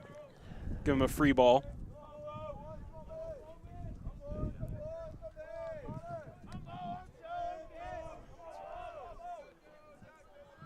Arrow ready to deliver the 1-1. And he's going to get that ball right by Bowman, swinging underneath it. Yeah, he really has shown no signs of letting up in this inning. Both pitches, the fastball, the off-speed, just playing beautifully against this Tufts lineup. They have had no answers aside from the solo home run.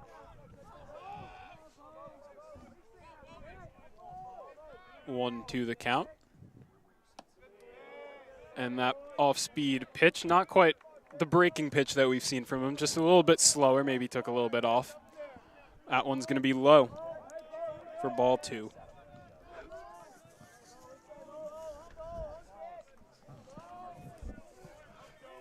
In the on-deck circle, we see a pinch hitter, number 10, Ben Leonard, going to come in for Jackson Duffy, who took a tough strikeout looking in his last at-bat.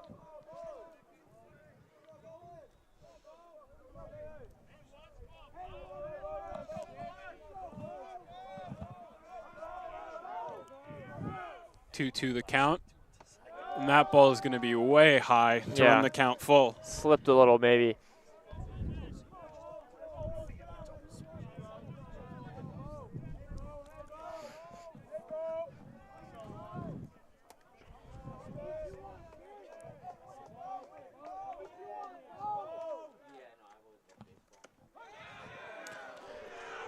Strike 3 called, and Bowman goes down looking. That's strikeout number 7 across 3 2/3 innings for Julian Arrow. Yeah, just caught the outside corner there for Arrow. Entering now is the pinch hitter number 10, Ben Leonard. Bowman wanted the strike call on that one, started to make his way. He wanted the walk, started to make his way to first base. But as I said, every time someone wants to do that, seems to give the umpire more of an excuse to call something close a strike. Ben Leonard coming into today had 8 games played, hitting .571 with a .667 on base percentage. Lovely numbers, lovely stats, but we'll see if he can prove if those stats will hold true as he faces Julian Arrow, who's been nothing but dominant today. Yeah, looking for a spark off the bench are the Jumbos, and they do need it. A lot of time left in this game, but you really need to start chipping away. Unlikely you're going to make up that 6-run deficit in 1 inning. Taking a quick peek over to the Jumbo bullpen. See Gavin Brown working a little bit, keeping his arm loose. As Leonard's going to hit one on the first pitch, swinging directly to the second baseman. Flippo passes that one on to Miller on a 1-pitch, 1-swing, 1 out to end that 4th inning. No runs, no hits, no Colby errors, and no runners left on base at the end of 4 innings. Colby 7-1 the score. Brown set to return as the Mules will approach the middle half of the lineup, up 7-1. We'll be back.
Welcome back, top of the 5th inning. Jumbo's down 7-1. Mules up. Cabot Marr up at bat, going to take strike 1 from Gavin Brown.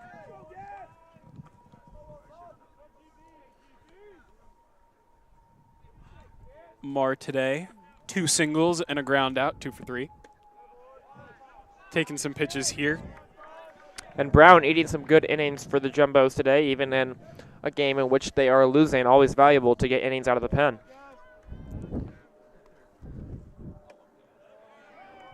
Marr taking all the way. 3 pitches, almost identical.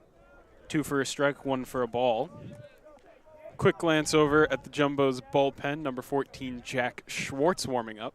See if he enters the game this inning as Marr fouls one off. Brown inducing a lot of fly ball contact so far. Hasn't really gotten any ground outs. Resulted in a couple outs, also a double and a home run. So some mixed results so far, but he's looking sharp so far in this inning. So breaking ball has been a little off for him so far. They've really been relying on the fastball to generate outs. And that's more than just for Brown. That's been the whole Jumbo pitching staff today. Volgende having some similar issues himself, as that was not called for a strike. Yeah, I believe have we seen a strikeout looking yet? Maybe 1 or 2, but been a tight strike zone. Not from the Mules. Jumbos have 2 strikeouts looking. 1 from Jackson Duffy, who is now out of the game. Ben Leonard, we saw a pinch hit for him, now stays in to play left field as Brown gives up the walk.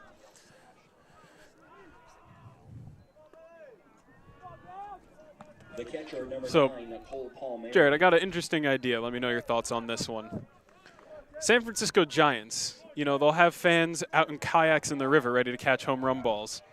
Should Jumbo's fans post up in chairs in the parking lot ready to catch some foul balls? Well, I've seen the freshman members of this Jumbo team run to the parking lot on every occasion to go collect these foul balls. So maybe a solution already built in there. I think maybe they should not have built this parking lot so near to the baseball field. Not sure the logic that went behind that decision.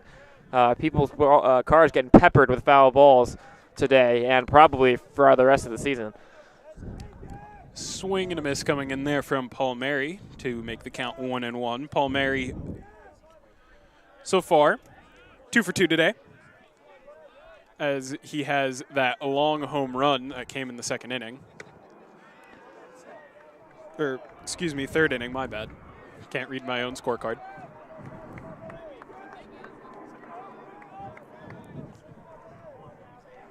Two won the count now.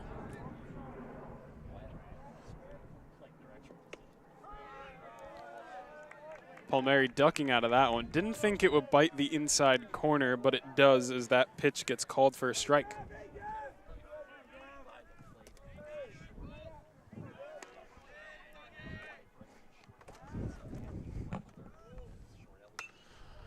Another long fly ball. This one seemingly in play as Miles Reed will cut over and catch that ball. Hustling back to first is Marr on the line out from Cole Palmieri. The first baseman, number 15, Drew Miller. Drew Miller coming up to bat, 1 for 2 today. He was a part of that string of singles that came in the second inning against Volgende. Yes, Since grounded out. Still the most consistent display of offense that we saw today came in that second inning, hit after hit for Colby. But since then, offense has been few and far between for both teams. And we see that there as Miller's going to hit that one nice and high to the infield. Right off the bat, Fleischer calling for that one. And Ozzy's going to grab it as it comes down for out number 2. The second baseman, number 4, Clint Flippo. Clint Flippo now up at bat. Singled in the second inning, flew out to right field his last time up. One of the productive outs there, though, moving the runner over. Yeah, Flippo hitting over 400 so far this season. Towards the top of the team with 13 hits, 5 doubles. Yet to hit a home run, but he does have 6 RBIs.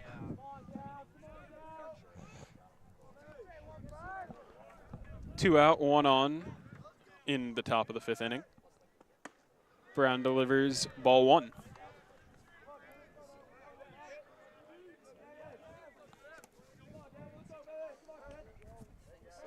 A lot of long counts coming out today. Not really seeing any at bat that has been less than 3 pitches. Just shows to the discipline of the hitters on both of these teams. Yeah, absolutely agree with that. Lefty moves to first base, not always the best, especially when you have someone who's not going to swipe a bag too often in Marr. Yeah, see no reason that Colby would be running up 7-1 in this game. You know, you never know. Really, I do think it's more of a rhythm thing for the pitcher. Oh, but Marr did run indeed. Hit and run.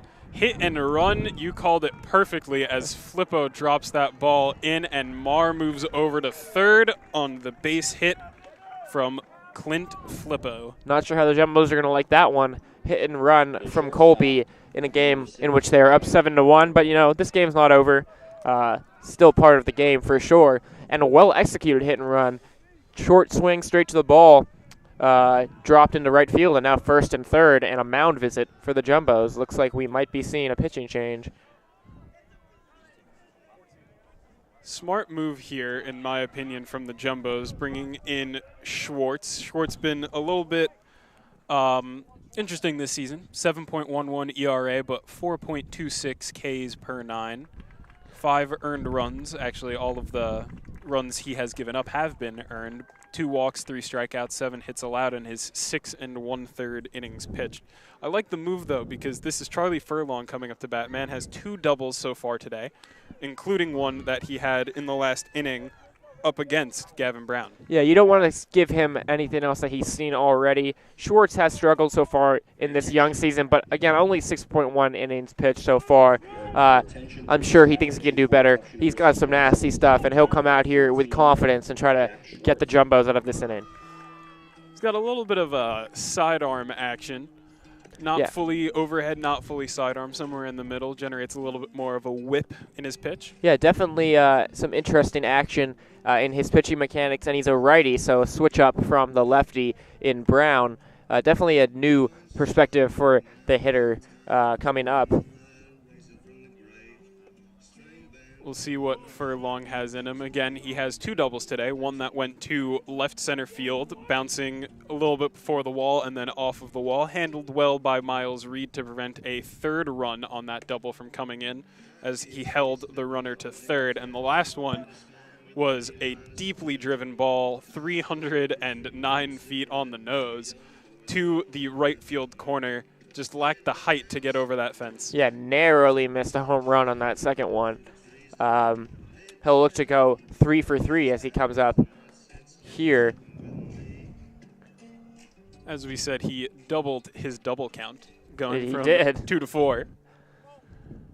And yeah, Colby, not a team that's exhibited a ton of power so far this season. That home run today was the first for the first of the day for them, of course, but just not a team that's gonna, kill you with the power. Number 6, Charlie Furlong.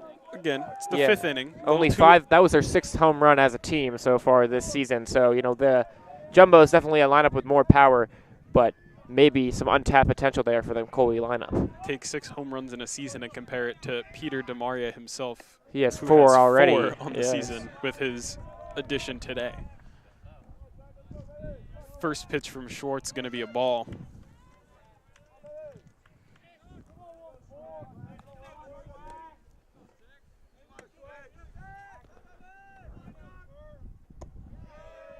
Furlong taking a couple of pitches here, seeing what he's facing up against. As we said, he's having a fantastic day, looking to continue that. Get to know the new pitcher a little bit, see what he's got in hand for you. Yeah, and Furlong came into the game hitting 286. I believe that number is probably above 300 now, but pops that one up. Pop fly in play, running over his Podeswa, but that's going to be just out of reach as it hits off of the shed next to the visiting team's dugout. Nice chase, nice follow, but inevitably moves out of play. Gets a strike on the board, though. Clouds have really parted now, and the sun is out and shining. And I see nothing but blue skies to come. Schwartz takes a peek over at first. Not looking to make the pickoff, though, as the runner is moving, but that ball is hit. Reed coming into center field, and he will grab that one, denying the 3 for 3 attempt from Charlie Furlong. Good contact there, but another out and a good entrance to the game for Schwartz. Strong performance there to get the hottest man in the lineup today, out and give the Jumbos another chance to try to chip away at this lead. They've really been unable to do so far. A lot of quick innings, not a lot of men on base, but still some time left. Arrow's still on the mound. They're going to have to make some progress against him if they want to come back into this game. Arrow looking to make his 5th inning of work right now as we see our little bat and ball boy running out, giving another ball to the umpire. Ooh, make it 3 more. As we said, love to see this kid getting some fun in the sun. It's an important job, the bat boy. We gotta get one of those dogs who could get the bats for you. Those are. We here at JumboCast are big fans of the dogs. You may have noticed our dog cam a couple of times before in some of our other broadcasts. Not quite dog walking weather, although it is now, but not at the start of the game, so not a lot of dogs out here right now. I see one all the way back there. Oh, far left field. Nice. I see it too. Top of the order due up in this inning for the Jumbos, Ozzie Fleischer, followed by Jimmy Evans and Miles Reed. Dog cam alert.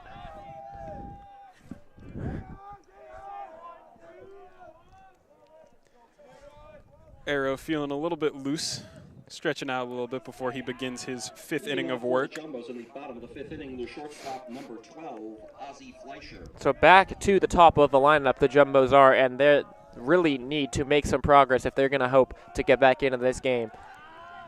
Fleischer performing the best for the Jumbos today, 2 for 2 with 2 base hits as he takes strike 1 on that breaking pitch. Jumbos have been letting too many strikes go by looking from Arrow. They've just been fooled a little too often and haven't been able to jump out on him on some hittable pitches.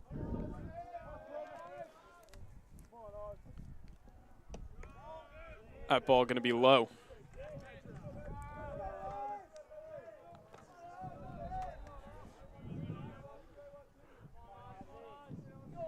See a little bit of action stirring in the Colby bullpen. Sadly, pitcher's a little bit blocked from our angle, but we do see someone throwing a ball back there. So maybe Arrow is hitting his pitch limit or inning limit for whatever his coaches have for him. Fleischer calls time there. Gets to see a free pitch, see what Arrow had in store for him there.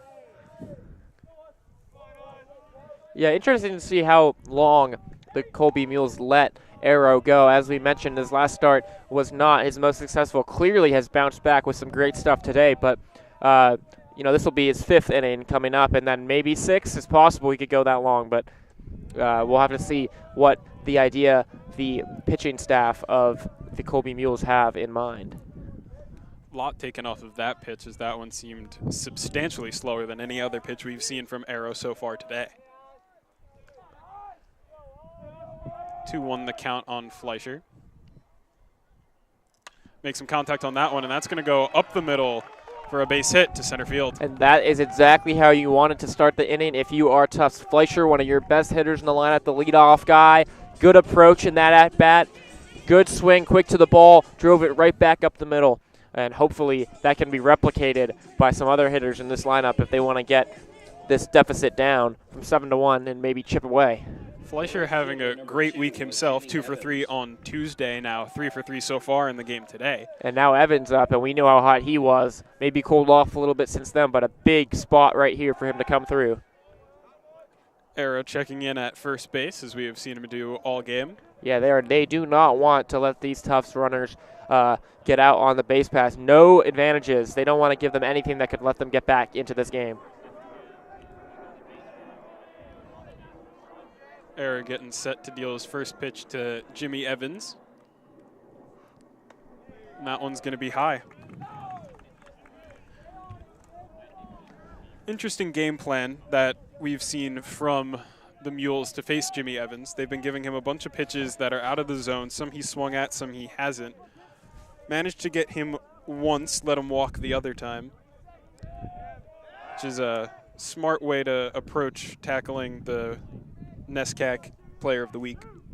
And Fleischer really not even taking that big of a lead over there at first, but Arrow consistent in his attempts to hold the runner. Even with a 7-1 lead, you don't want to see that fade away from a stolen base as Evans hits one foul. And the freshman run to collect the ball. Maybe having a little bit of a race.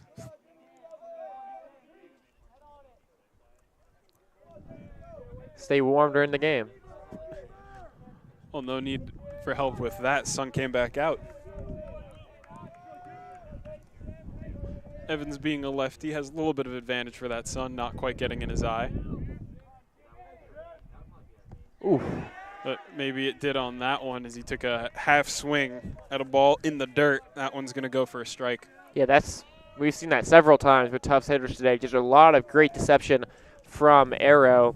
Drop a ball in the dirt, and really, yeah, an ugly swing right there. He's gotten these hitters out on their front foot an awful lot. Late decision there to stop the swing. Just barely crossed over that plate to make it a full swing. As that ball is driven to the gap, cutting over are both Mules players, and that is the right fielder, Marcus Forrester coming in on the slide just in front of his teammate in order to pick that one up to get Jimmy Evans out. Yeah, narrowly avoided a collision out there in the outfield, but a nice play made. Tried to gun it back to first and get the double play, but not close. Fleischer returning to first. So good contact so far in this inning from the Jumbos. Yeah, an out right there from Jimmy Evans, but maybe, just maybe, seeing the ball a little better out of the hand of Arrow. That might be why the Mules are looking to warm up someone new, as the Jumbos hitters are starting to read Arrow a little bit better. You have to question how much longer he goes in this game. Still a large lead for them, but we know the bullpen's their strength. They shouldn't be shy about making a move when the time is right. This might just be Arrow's last batter, as in the on-deck circle is Peter DiMaria, who took him deep the last time he was up. Check over at first, not going to get Fleischer that time. Miles Reed up at bat, 1-0 in the count. Reed 0 for 1 today, walked in the first inning and struck out swinging in the third. Good cut at that one. That ball is going to go back and out of play. I just heard that hit a car. I can't see if it hit a car, but it sounded like it did. I can confirm that hit a car. Hit a car and bounced straight into another car, actually. So 2 for the price of 1 for Miles Reed.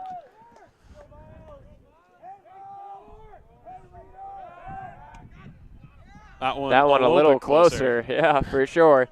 Fleischer not showed any signs of actually wanting to run, but that time barely got back in before the tag was placed. It seems to be an effective strategy from Arrow on this one. Check in every couple of pitches, 2 or 3, and decentivize the run game. And he goes. A delayed steal almost. That is a free bag going for Ozzie Fleischer. Yeah, I'm not sure if that was planned or he saw that ball in the dirt and just went, but he wasn't running off the jump. Seemed like he ran after the ball got to home plate. Steals it anyways, and a smart decision right there from Fleischer, and totally changes the rhythm of which Eric and pitch doubt. He looks to try to pick him off at second base. Fleischer now in scoring position. First time the Jumbos have had a runner in scoring position since that first inning when they had the bases loaded and came up with nothing. Fleischer, great speed. Great speed and only 1 out, so a lot the Jumbos can do here as long as they don't fall behind quickly to Arrow. Reed takes a ball inside, and that's 3-1 the count now. Time to do some damage if you are the Tufts lineup.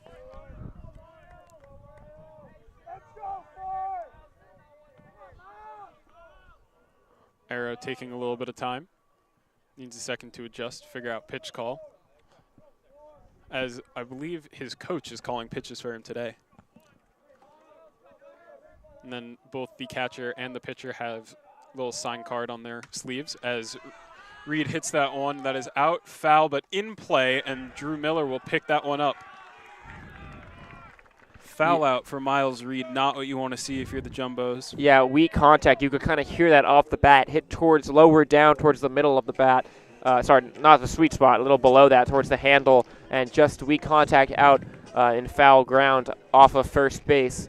So not what you were looking for right there, but Tufts staying aggressive, and the power option, DiMaria coming to bat, and we have a mound visit for Arrow. His day might be done. Might just be a pitching change, or this might be a, hey, this is your last batter no matter what kind of a situation. We did see a little bit of action going on in the bullpen earlier, but not quite seeing anyone taking a step to come back. So I think this is just a plan of attack. Figure out what it is that you're going to do in order to try and get DiMaria out here. If you can't, then might just make your substitution to your next pitcher. With a runner on in scoring position, DiMaria just becomes all the more threatening, as we saw his home run earlier, towering shot that went over the left field fence. Sorry. Yeah, so Arrow staying in the game, as you said, looking to form a plan of attack on DiMaria, who already has a home run today, looking to add another with a man on base and 2 outs. You said it earlier, Jared. The game of baseball has kind of shifted more towards a 2 ends of the spectrum, strike out or hit the ball out. And that is exactly what has happened today for DiMaria. Struck out in the first inning when the bases were loaded, but his last time up hit a solo bomb. Yeah, and they might just look to pitch around DiMaria. I mean, you want Arrow to be aggressive, and I'm sure he's not going to go down without a fight, but you don't want to leave one hanging in a 7-1 game and needlessly give up 2 runs. So look to see the approach here against a very dangerous hitter. Simultaneously, you know that DiMaria is looking to swing and bring his teammate Ozzie Fleischer on second home. So you can give him something a little bit dangerous, but with the way that his breaking ball has looked today, that's something great. That ball's going to go up the middle, base hit. Fleischer looking around third. He's going to round third. Ball coming in from center field, not in time. Base hit, RBI for Peter DiMaria. And a great piece of hitting. Ball inside, but fights it off up the middle with solid contact and the runner moving. Really great hitting, and it's one of the pleasures of hitting in a lineup like the Tufts lineup. DiMaria is allowed to, he has the ability to let the ball come to him. He doesn't need to be swinging for the fences on every pitch with so much protection both in front of him and behind him in the lineup. Lets him, just put a good piece of hitting on a ball like that, drive in a run, make it 7-2. Back to a 5-point deficit for the Jumbos. DiMaria on base. Cortez up at bat. No pitching change, as we might have suspected. Cortez going to put that one again to the second baseman. That was Flippo to Miller for the putout. And Cortez goes down 4-3.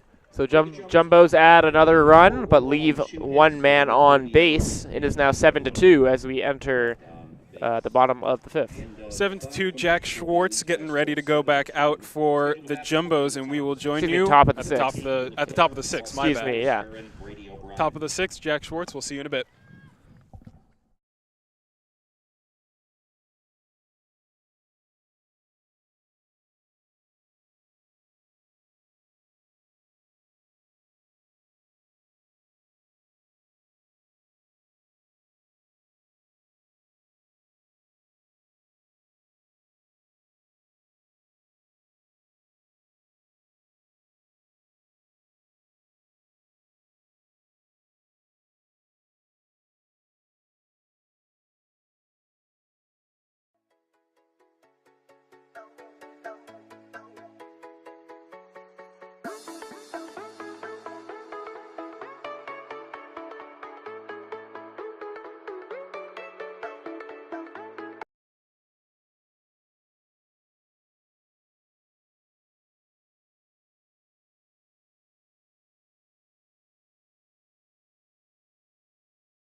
Welcome back to the top of the 6th inning here at Huskins. The Mules up to bat, up 7-2 over the home Jumbos. Genki Leclerc up to bat, followed by Forrester and O'Brien. Leclerc gonna take first pitch, swing, and put that one foul. He's rocking the hoodie under the jersey look. I remember David Ortiz did that back, I think it's last year in 2016. I'm a fan, I gotta be honest. Always like players switching up the styles. Well, the sun since hid behind clouds. That ball just foul, riding on top of the line, but before it could get past the first base to fully be a fair ball, just went foul. DiMaria laid out to try and get that one. Couldn't quite get it. Would have been a scary position for the Jumbos had that ball stayed fair. Yeah, going straight down the line, but fortunately, just foul.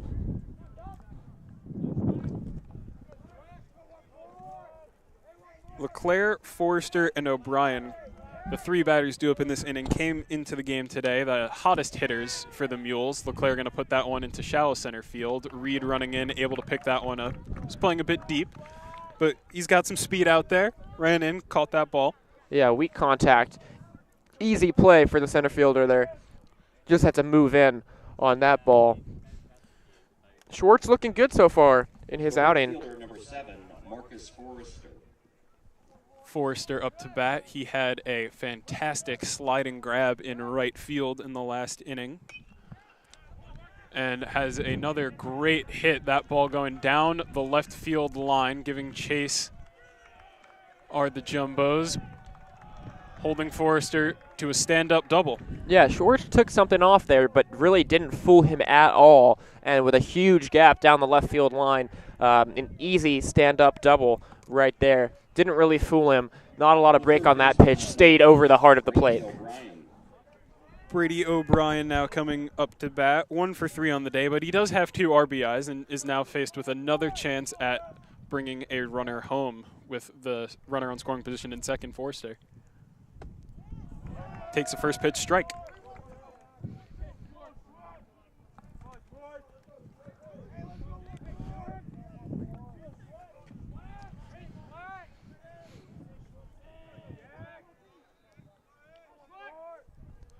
O'Brien's last at bat was a fly out to right field, but a sac fly.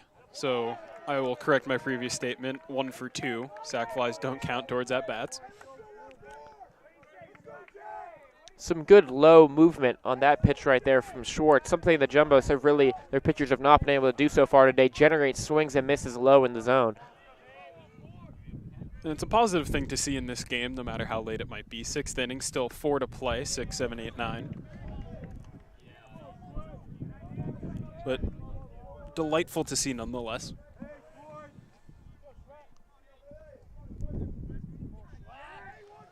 As we look deep to left field, I believe that is the Mules pitcher, Julian Arrow, running up and down in foul ground. Maybe staying warm to make another appearance, or maybe that's his cool down and he's done for the day. That ball bounced, but Bowman able to keep out in front of him. Forster maybe speedy, but not speedy enough when the ball is right in front of the catcher to go run over to third. Yeah, no need to risk it with a 5-run lead.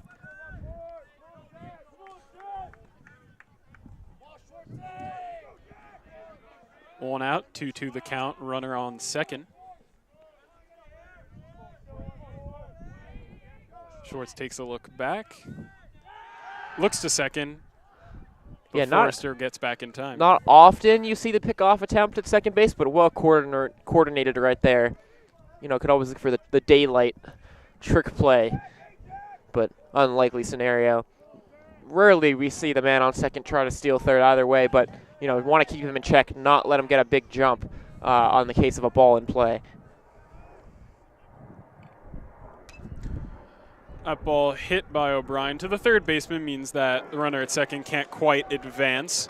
Yeah, a bit of a low throw there, but a good job keeping, you know, looking at the runner, keeping him where he is at second base. So 2 outs now, and that runner means a hell of a lot less at second base as he would have with 1 or no outs. Haven't given him a chance to advance so far. That was the freshman Connor Podeswa at third base there. Podeswa to DiMaria, 5-3 for the putout. Yeah, Podeswa, the pitcher, fired that one over to first, but, you know, had to make a little scoop to DiMaria. He's done a great job at first base so far today. Swing and a miss from McConnell, who is 0 for 3 on the day with 2 strikeouts. Good position to be in if you're the Jumbos with a runner on scoring position. Got a cold player up at the plate. Yeah, and as I said, Schwartz really doing a good job generating swings and misses low in the zone. Some deception on a little breaking pitch right there, and it's getting some swings over the top. Tries to go back to it right there, but no dice, bounces it up. Schwartz with a long look at second base before that might have influenced his read on where home plate was. Ball a little bit short for ball number 1. Takes a look back as Forrester had a large lead at second base. That look was enough to scare him back.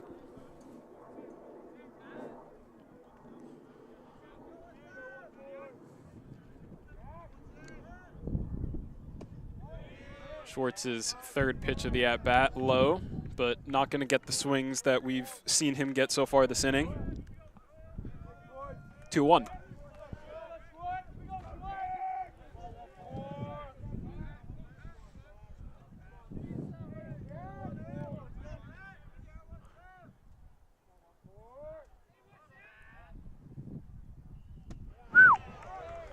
That, maybe the best pitch we've seen today from a Tufts pitcher. Lot of movement on there, completely fooled the hitter coming off a fastball.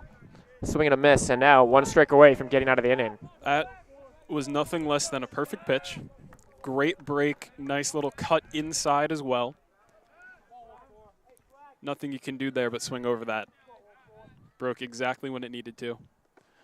That one, however, broke a little bit early. Yeah, and Schwartz now the count has run full. having a little bit of a hard time stringing pitches together, but shown a lot of promise in the movement of his pitches so far this inning. See if he can come back. 3-2, 2 outs. And that means that Forrester is going to be able to move freely. Second pitch is delivered, he'll start running, and the defense is not going to try and hold him at second. Except he did not start running. it's because he was at second base, not at first base. And that up the middle and a run will score. So 0 for 3 on the day for McConnell. Changes that with one swing, puts the ball up the middle. Nice little grounder for a single and to bring Forrester home. 8-2 now in favor of the Mules. The designated hitter, number 24, Cabot Marr. Yeah, just to clarify, the runner on second did not attempt to steal because even those 3-2, 2 outs, that really only applies when the runner has – they have to be on first base or the lead runner with a runner behind them. Otherwise, a walk would still result in a possible caught stealing at third base. Excellent point of analysis there, Jared. Marr up. He has what would have been a stolen base had Flippo in the previous inning not put the ball in play for a single that moved him over to third. And the Jumbos now, they've been trying to chip away, finally got a run back in the previous inning, but score again from Colby extends the lead back to 6 runs, 8-2, and the Jumbos have yet to make real progress on a lead, but a great pitch again. Some flashes really being shown by Schwartz in this inning. He just needs to keep it consistent. Schwartz may have given up a run, but he has proven that his pitches can be as filthy as they come. With fantastic break, great velocity as well. Works wonders on fooling these Mules hitters. Will work great for them in future NESCAC games. Ball's outside. Bowman going to pop up and just take a quick look back at first. Maybe thought about throwing back there, getting the runner, but ultimately decides against it.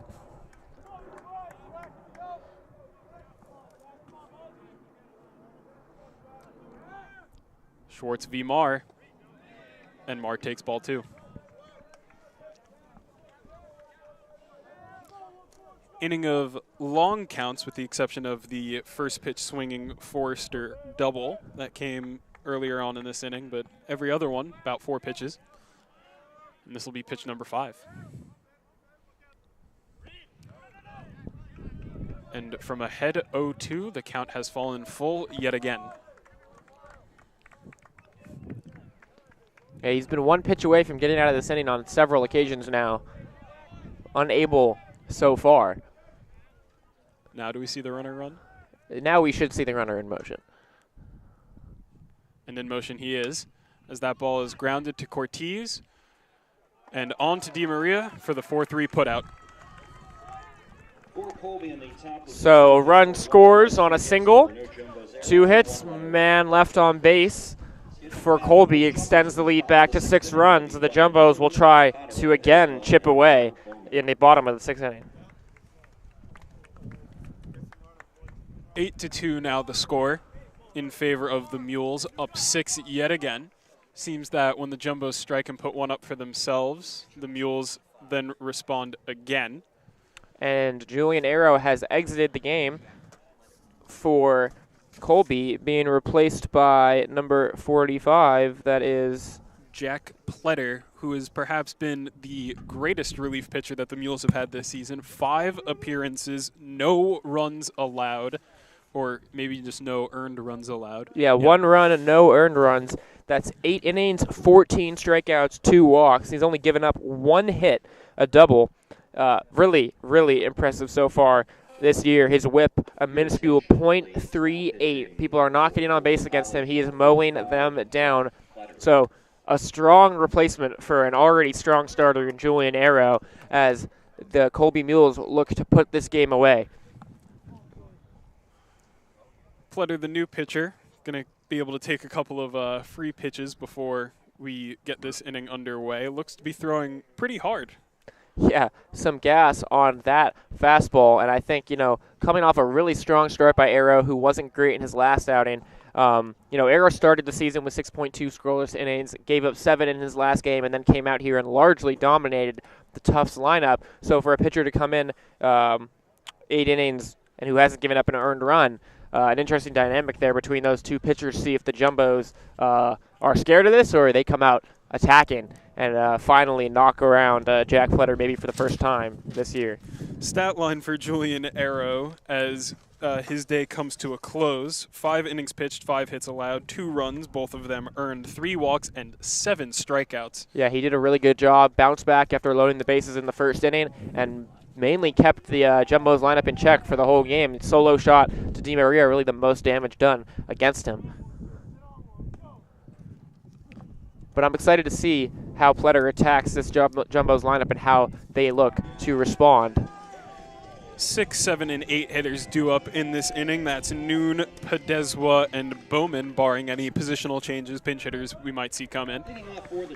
Noon today, 0 for 2. He had that first pitch swinging ground out when the bases were loaded to end that first inning, followed by the double play ball, which ended the third inning. No chance to end the inning this time around, though, as he's leading off. And starts with a big swing to foul ball back. And off the freshman run to chase down the foul ball. No race this time. First man out seems to be getting that one freely. Yeah, I think he's winning. Second pitch, a lot slower. Really good pitch right there. You saw Noon, move out of the way a little as if he thought that pitch was going to hit him, but it stayed well over the start of the plate. The middle of the plate. We call it Noon looking. Little bit of a grunt there from Pletter as he delivered that ball. Noon, however, just going to line out directly to center field. Yeah, good contact, swinging 0-2, but directly at the center fielder.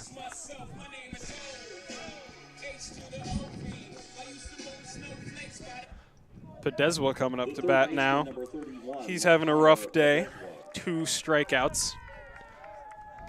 Looking for his first Huskins hit.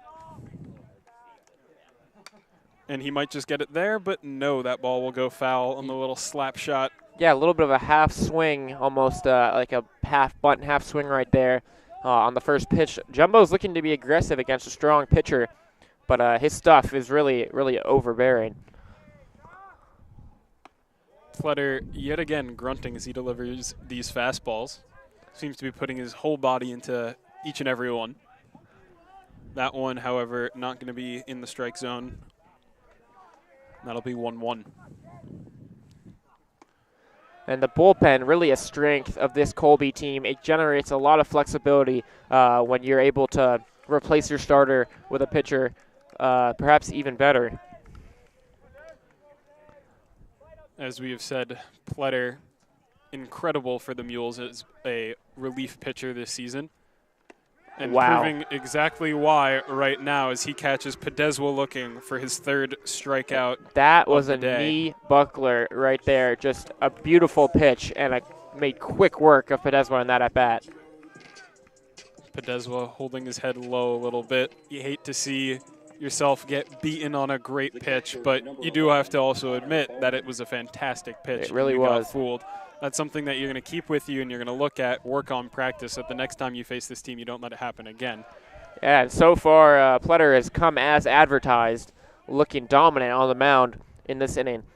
He's generated probably 6 swings and misses already. Connor Bowman at bat now with his 2nd swing and a miss. 0-2 off of the big heave from Pletter.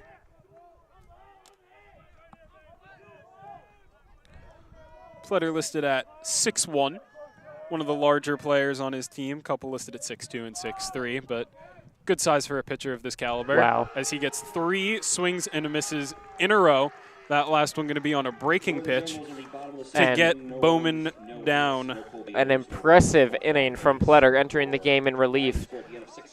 Just dominated a Tufts lineup in that one and bringing this game close to an end. Still down 8-2 are the Jumbos, and they've shown little sign of any ability to fight out of that hole. That was 10 pitches, 9 strikes, 1 ball for 2 strikeouts in that inning from Pletter. We'll see what Jack Schwartz has to deliver after a quick break.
Top of the 7th inning, 8-2 for the Mules. Jack Schwartz's first pitch of the inning will be a strike to Cole Palmieri.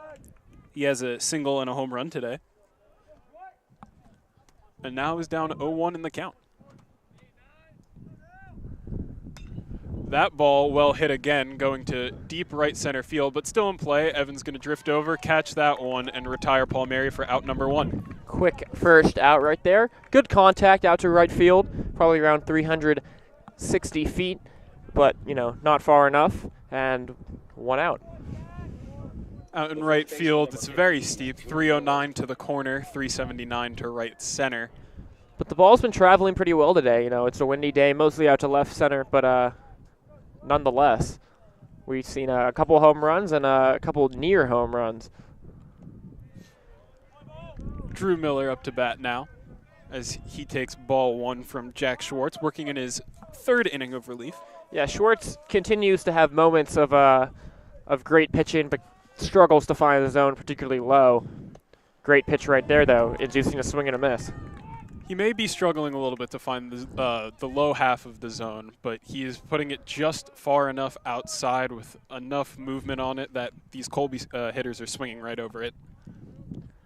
Yeah, he's done everything that the Jumbos could have asked. Another great pitch right there. They needed him to eat up some innings, keep them somewhat in this game, and he has done that. It's on the offense now, really, to try to make a comeback, and they have not yet showed any sign of doing that, especially against a dominant relief staff. That pitch, low, looked like it may have hit him, not quite, but yeah, losing the ball a lited bit low in the zone, bounced a couple pitches, but he usually bounces back from miss with a good pitch in the strike zone. Miller going to do a little bit of a dance to avoid that one, skipping at his feet. 2-2 the count. Good rip, but picked off by Cortez. Going to do a little bit of a spin move and get that over to Di Maria before Miller can get there for out number 2. And he made that look easy. That is not an easy play, going to his left. One hop, but he made it look very easy, delivered it. He's had a good day at second base so far. They've seen some good second base defense from both teams, both Flippo and Cortese. Both teams' defenses overall looking spectacular. There was the one error over by the third baseman. But we'll chalk that one up to the wind. We'll chalk that one up to the win. But overall defenses have been great. It's been a battle of pitching, and the Mules have won this one. So far, at least. So far. Still got 7th, 8th, and 9th innings left in this game. 2/3 of the way done. That ball's lifted high to center field. Reed seemed to have tripped a bit. Going to get over, but Evans is going to take that one himself. That is the quick inning the Jumbos needed. That's really the first quick inning they've gotten. So great work from Schwartz right there. But coming back out will be Pletter,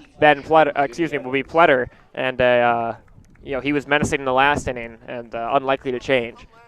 Pletter going to have to face the 9, 1, and 2 hitters for the Jumbos. That's going to be Leonard, Fleischer, and Evans. Fleischer, who's having an incredible day today, 3 base hits, as well as a free stolen base on a great move. We saw a ball bounce in the dirt, and then he just took off and beat the catcher to second. I mean, and you know what they say, that the harder it comes in, the faster it goes out. So Jumbos will be looking to take advantage of the velocity from Pletter. Saw some good contact against him in the last inning, but, unable to get anything done. A lot of swings and misses. So Jumbos need to come out with a refined approach here against a dominant pitcher. A little bit down the road. But with the 9, 1, and 2 hitters coming up, you managed to get a couple of those guys on base, work some productive, outs. You have Peter DiMaria and Miles Reed both looking down that lineup. Reed, not a great performance today, but we've seen him be able to take balls deep. We've seen him be able to get some nice doubles, maybe even a triple out of there with his speed. And DiMaria, I mean, we saw it today. He had a monstrous home run. And as you said, harder throwing pitcher in Pletter, harder swing comes off from DiMaria. Yeah, I would love to see that Pletter versus DiMaria matchup, two of the best players on each respective team. But last inning, he made quick work of the Jumbos order 1, 2, 3. If that were to happen again, DiMaria would not face him in this inning. And time is running out for the Jumbos to make a spirited comeback here as we enter the 7th inning. Freshman Ben Leonard coming on to make his second at-bat. His first one was a ground out. But in this matchup, he's technically favored, lefty on righty, but you have the freshman versus a veteran junior pitcher who has proven himself time and time again for the Mules. The left fielder, number 10, Ben Leonard. But maybe this is the underdog story that the Jumbos were looking for. You have a newer hitter versus a guy who's throwing nothing less than just straight heat. I mean, he is just keeping the Jumbos hitters completely off balance right now. We've seen, them on their front foot. We've seen them early. We've seen them late. Right now, he's in complete control. Not quite on that one, though. Lost sight of the strike zone.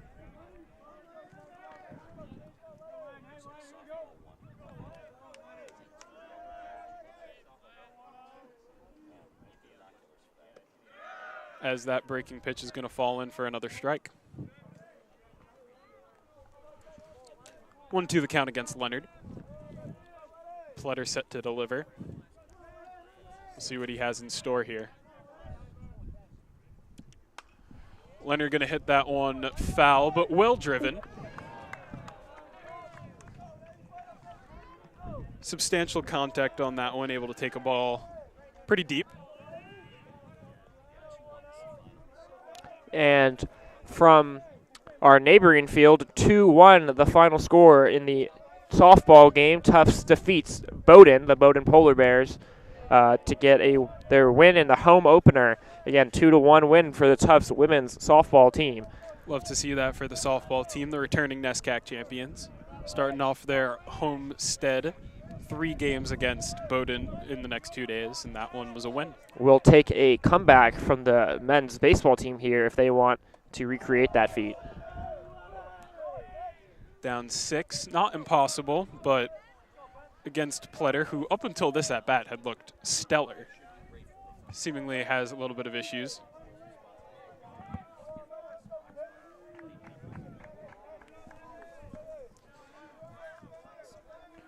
Points to Leonard, able to work the count full and gets to put that one in play. Slow grounder, but he's going to get beat to the bag anyway on that 6-3 putout. Yeah, best at bat we've seen against Pletter so far, but off the top of near the top of the bat, little nub shot towards the shortstop.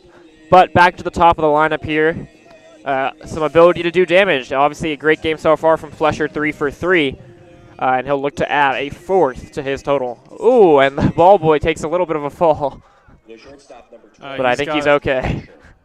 He's like the rest of this Jumbo's lineup. See yourself fall down a little bit, but not afraid to get back up and step back in the batter's box.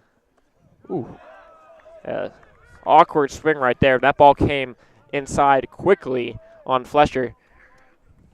And he had no trouble earlier facing the dominance of, Arrow.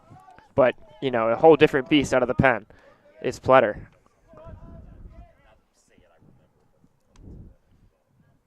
Ooh.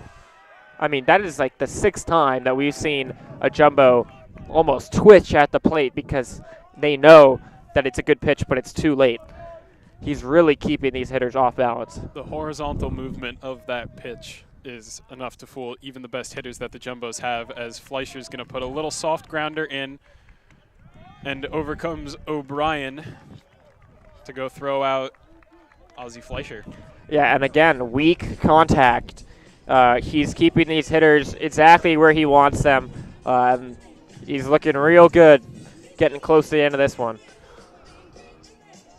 Jimmy Evans coming up to bat. He had a little bit of work going on in the last half inning defensively with 2 catches to put away 2 hitters.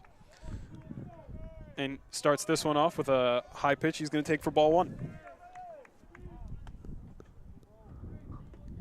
Evans struggling a bit today, going 0 for 2. Has a walk, though, so he has seen the bags. As that pitch is going to be outside.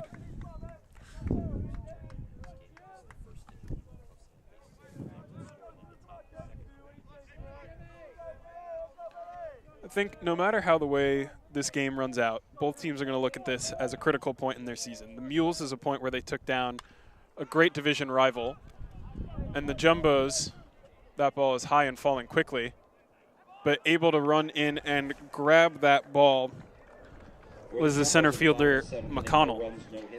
No, yeah, but as you were saying, I totally agree. You know, first home game for the Jumbos, first in-conference game for both teams. There will be more games between the Jumbos and the Mules coming up, but, you know, the first one's a big one, sets the tone for the rest of the season, and a lot to work on for both teams if you're coming out of this game. I think the Jumbos, you know, they coming into this game have been a very patient team. They draw a lot of walks. You know, their walks greatly outnumber their strikeouts in a lot of cases. But today, after that first inning where they loaded the bases and were unable to score, they haven't really been able to get ahead in counts. They haven't been getting on base, and I think it's something that they'll definitely look back on to work on after this one, whether or not they come back to take this one.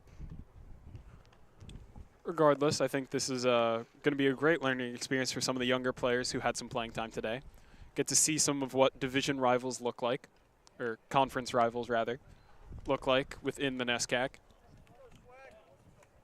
And you get to take this opportunity to realize some of the mistakes you made here, some of the things that they did well, and look at how to change that for the next time that these teams meet in less than 24 hours. Exactly. That's the great thing about baseball. You know, something goes wrong, you're back at it the next day to fix that mistake and do even better. So, yeah, we'll see some more great games between the Mules and the Jumbos coming up tomorrow on JumboCast. Tune in for that. Still time left in this. Nope, not on this one. Excuse me, they will not be on JumboCast. I believe tomorrow's games are going to be on the PAC Network. On the PAC Network, excuse me. Tune into the PAC Network to watch the Jumbos take on the Mules tomorrow. But do tune in for softball on JumboCast. Indeed, I will be covering the later one of those games as Furlong's going to hit that one up. But easing in his read, able to make that nice catch, and Jack Schwartz quickly finds himself with one out. Yeah, he settled in very well so far in this game, eating a ton of valuable innings out of the pen for the Jumbos. Last inning was his quickest one yet, and he gets a quick out as well here. Leclerc coming up. Again, entered today as one of the better hitters, but has since found himself in a 0 for 3 position, but he does have a RBI. That pitch looked like it was on the black, but just outside for a ball.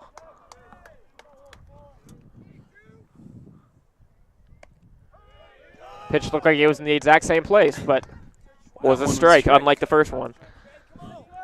Well, we've seen pitches basically be called the same for both sides this entire game. Something that you don't quite see too often is that pitch fools Leclerc, and he takes a big swing at a ball in the dirt.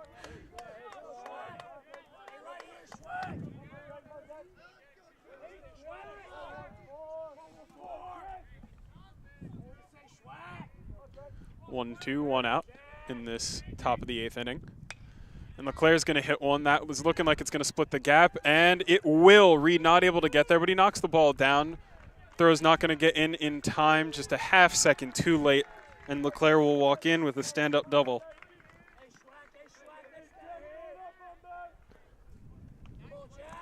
Reed gave great chase to that ball, but could not get there in time as we have a pinch runner coming in for LeClaire. Find out who that is for you in a second. That is number 19, Matthew Panker, coming in to replace Genki LeClaire. Second base for Genki LeClaire, number 19, Matthew Panker. Now batting for Colby, the right fielder, number 7, Marcus Forrester. So the bench getting some run for the Mules late in this game with a 6-run lead. Schwartz continues to look to get out of the inning. Good Big pitch half right there. swing. Big half swing from Forrester there. Saw the ball coming in on him, but he already started swinging. That one's going to be called for a strike. Yeah, Schwartz been able to generate a lot of swings and misses early in at-bats and in the middle of at-bats, but has struggled to put batters away with the strikeouts. Still done a great job, though, out of the pen so far. Hasn't quite needed the strikeout, and he's been getting a fair amount of ground balls. And a lot of soft contact, as we saw with that ball. Barely able to get underneath that and make contact was Forrester. Doesn't quite matter in an 0-1 position, but 0-2 becomes a lot more threatening.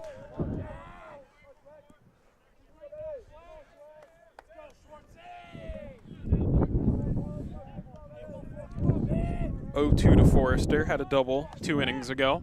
Came around to score. We'll see what fares him this time around. And I believe that will be a big strikeout.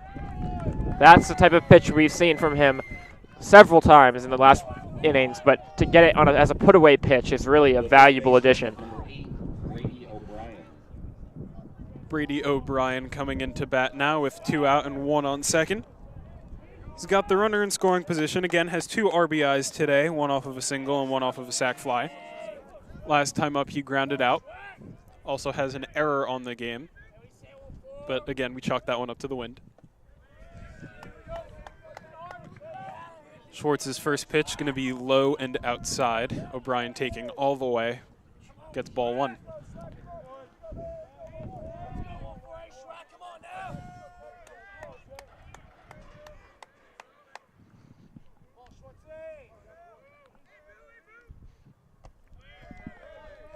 Again, ball low. And that'll be ball 2.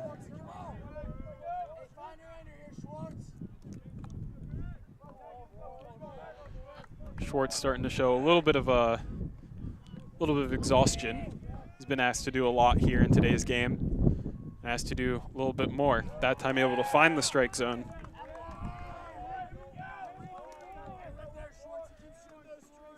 Shows a little bit about this Jumbo's team. You see one of your star starting pitchers struggling a little bit. You have to go to the bullpen a lot earlier than I believe they would have expected to have gone there.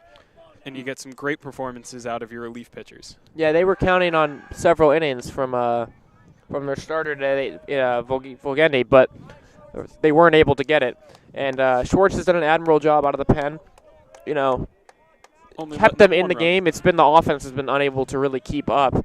But he's looking good. I would expect him to keep attacking the strike zone here. 2-1 now. Correction, 2-2. Yeah, batter didn't like that one. Thought it was a little low, but nibbled the strike zone. Now 2-2, and an ability to get out of the inning. 2-2, 2 outs. Runner on second. Jumbos have 2 runs. A lot of 2s. That ball going to get away from Bowman, and with the speedy Panker coming in to replace LeClaire as that runner on second base, he moves over with ease to third. Count has run full now.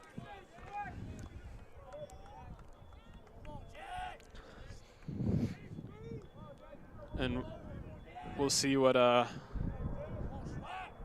Schwartz has in hand. Nice ball for a grounder, picked up by Fleischer. Over to DiMaria. Has to grab that just before it hits the ground, and he'll get the out. Tires the side.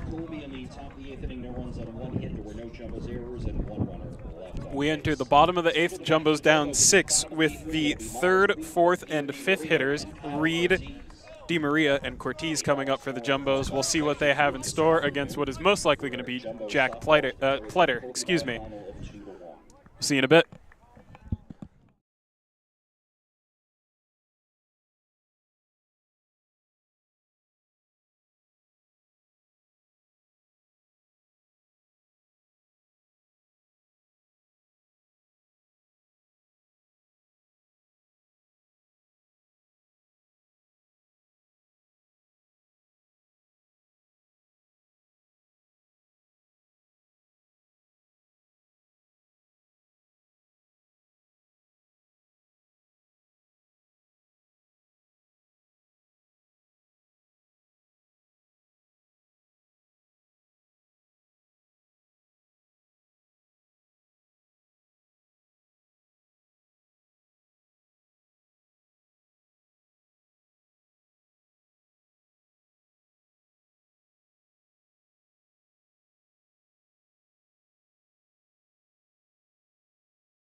Bottom of the 8th, the Jumbos have their 3, 4, and 5 hitters coming up. They're down 6. If it is any time for a comeback, now is the time for it to start with some of your best hitters coming up in Miles Reed, Peter DiMaria, and Kyle Cortez. Yeah, absolutely right. Comeback's got to start now. First pitch swinging. And that ball looks like it's going to fall in for a base hit, as it does to right field.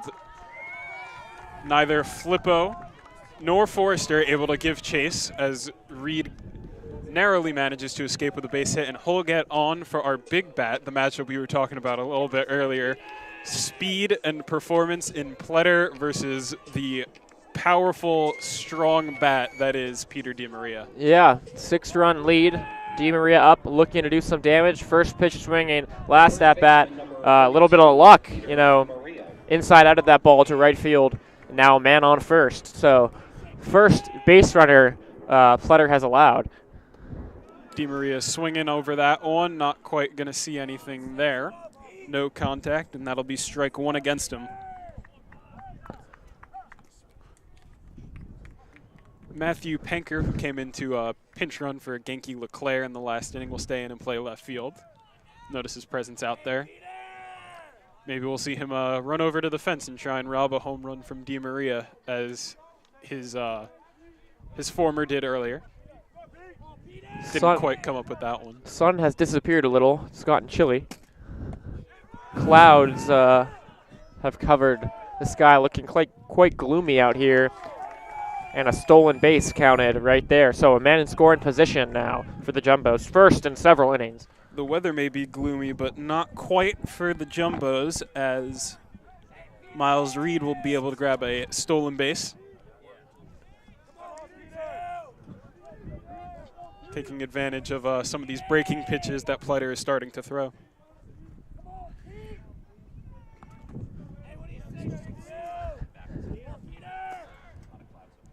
DiMaria making contact. That ball is going to get right past both the first and second baseman. That ball will get into the outfield. Forrester with a good arm going to get that home. Miles Reed didn't quite turn to get going and try and score, but now we have first and third and no outs for Kyle Cortez. Yeah, miscommunication in kind of several spots there. First baseman didn't go after that ball, snuck by the second baseman, and Reed seemed to think it might have been staying in the infield. He didn't turn around third, quite fast enough, made it around a quarter of the way down the line, turned it back for third. So now man on first and third, no outs, and first real pressure Pletter has faced so far, but the Jumbos Last time they had men on base like this, failed to get any of them through. So Cortez up, and he'll look to put a ball in play. Don't want to go down swinging against Pletter right now. Forrester did have a great throw, though, so maybe it was the smarter thing by Reed to not quite go home.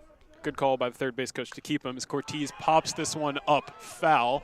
Looks like it's still going to be in play. Very high, very high. In comes Miller, and he's able to track it down as it falls to get the out. And one pitch and not the result you wanted if you were the Jumbos. You needed a ball in play. A foul pop-up was probably the last thing you needed along with a strikeout. So one out, not panic time yet, but you really want to get at least a couple of these runs home if you want to have any chance of coming back in the bottom of the inning. And with that, the double play ball just becomes all the more threatening. Because now the double play ball would end the inning as opposed to keeping anything going there. Noon put that ball foul. One bounce inbounds and then immediately out.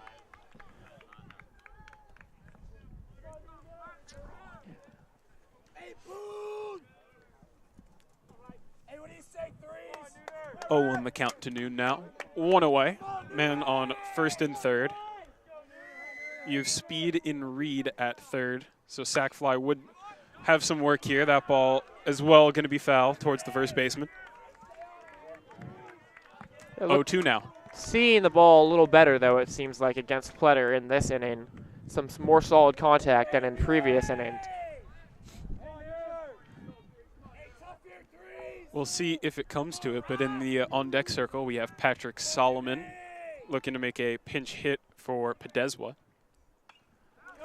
Late swing from Noon, but makes contact and keeps that ball foul. Yeah, he fought that one off right there.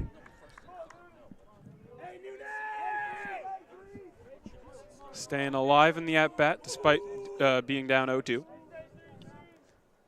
And we'll see if that extra bit of fight nets the Jumbos any sort of positive benefit.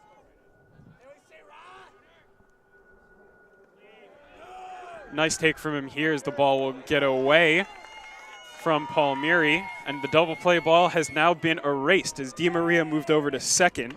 Yeah, on the pass ball. Wanted him to go fishing in the dirt for a breaking ball right there, but just broke a little too much. Moved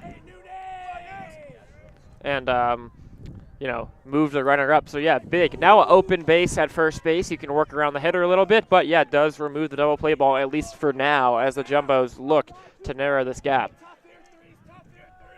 2 runs in this inning makes it a whole new ball game going into the 9th. We'll see what Noon has in store for the next pitch from Pletter. It's going to be a big swing going the opposite way, but that one is going to be shallow. Caught from Penker, but his throw is not going to be in time to beat out the speedy Reed, and that'll be a sac fly from Noon to bring in run number 3 for the Jumbos. Yeah, so fought off a tough pitch right there and got it to the outfield just deep enough to score a read from third. The ball was cut off by the third baseman. Wonder whether it would have been a closer play had it gone all the way home as the ball boy takes another tumble. But 3 runs now, 8-3 the lead. Still man on for the Jumbos. Chance to get another run back before the end of the inning. Sac fly by number 33 to bring in the 3rd run. So continuing with 3s, we see batter Patrick Solomon, number 3, coming in pinch hitting for Connor Podeswa. Yeah, and Podeswa had a little bit of a tough game at the plate, couple strikeouts, 3 strikeouts, I believe. And Pletter really dominated him in their previous at-bat. So a new matchup here and the potential to get another run back. Swinging first pitch. Swing and a miss.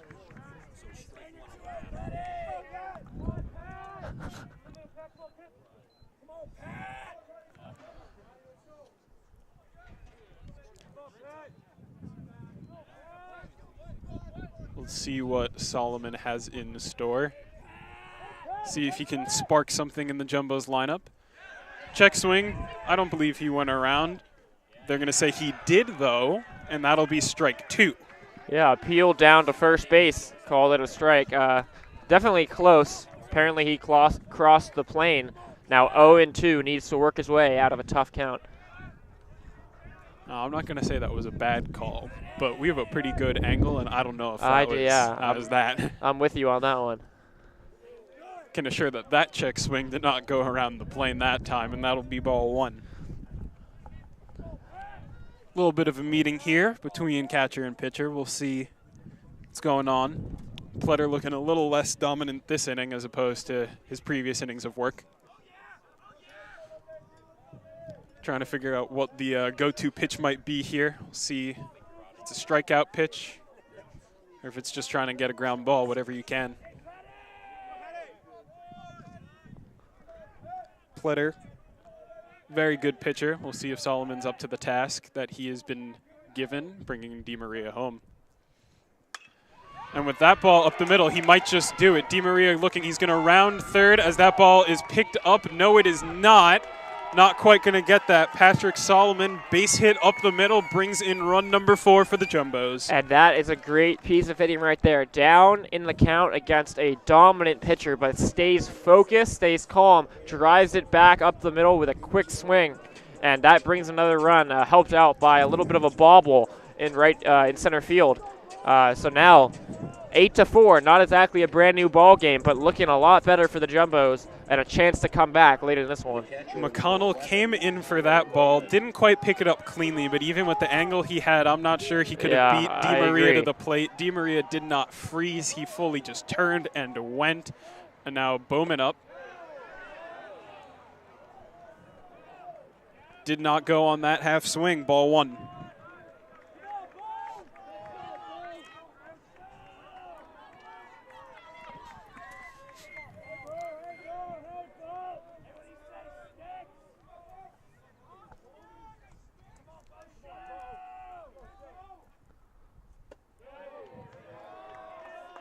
And that run was the first run surrendered by Pletter so far this season. So his scoreless streak, first earned run, his scoreless streak comes to an end, entering his 10th inning of the season. Was the Reed run not earned? Oh, sac fly, my bad. Great swing over there, gonna get right over the head of Flippo. Solomon is turning, he's looking to go 3, and the throw from McConnell is gonna be taken by the cutoff man. Base hit, first and third now for the Jumbos, down 4, looking to spark something new here as Ben Leonard is going to step up to the plate. Yeah, complete change in attack from the Jumbos. They're looking a lot more patient. They're getting the pitches they want, and they're taking advantage. And also, excuse me, you are correct. The run that Reed scored was the first earned run of the season by Pletter. So 2 earned runs now after 0 coming in and a mound visit. It'd be interesting to see. They do have someone working in the pen right now, but hard to find a pitcher better than Pletter. The bullpen, though, a strength of this Colby team. Pletter dominated Leonard in their last meeting, just 2 innings ago. Was able to get him to ground out to short. Might just be a stall for time, get your pitcher a little bit more work before you make the sub, or maybe you're telling Pletter, hey, we believe in you, and see what you can do. And with the Jumbos reading Pletter more or less like a book in this inning, we'll see what Leonard has in store. See if he can bring some more runs home for the Jumbos in this 8th inning.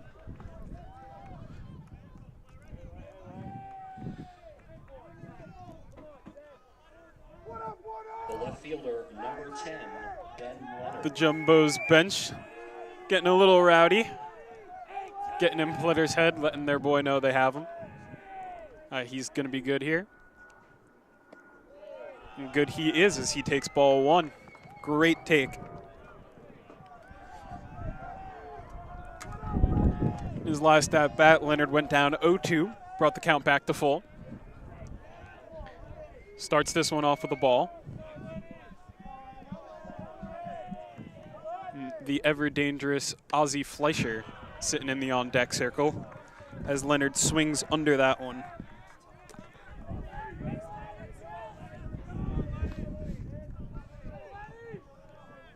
Members of the Tufts lacrosse team have joined the crowd here to watch the action at Huskins Field, and the softball team as well. So, crowd has grown. The game got exciting. It has.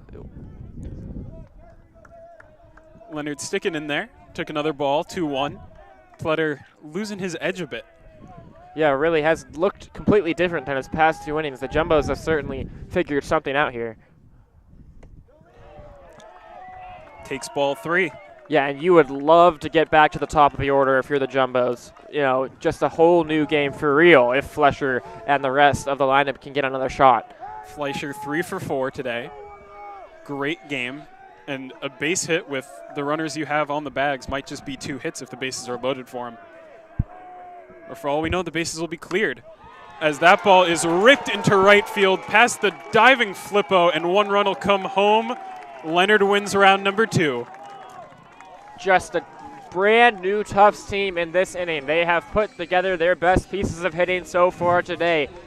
Line drive spraying all across the field against a dominant pitcher in Pletter, whose night may be over after that one. Back to the top of the lineup, the Jumbos will go, and a lot of energy coming from that bench. 8-5, this game is not over.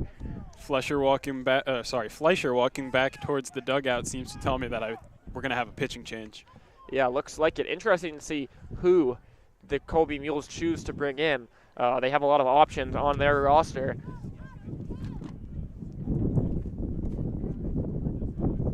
Fleischer going to be able to face this new pitcher with it is number 24, Cabot Mayer, coming in the game. He was the DH today, but a two-way player, a pitcher as well, and he will be entering the game. Marr now coming in to pitch in place of Pletter. He had a interesting day at the plate today. He had a single in the string of singles that came in the second inning, then a walk, 2 groundouts, so 2 for 4.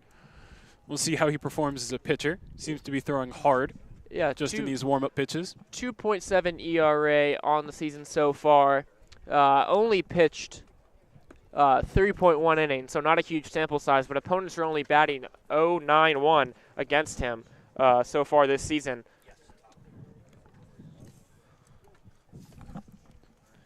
We'll see what he has in store. Throwing hard so far. A little bit of a interesting motion. Seems to be taking like a little half second in his delivery after he opens up.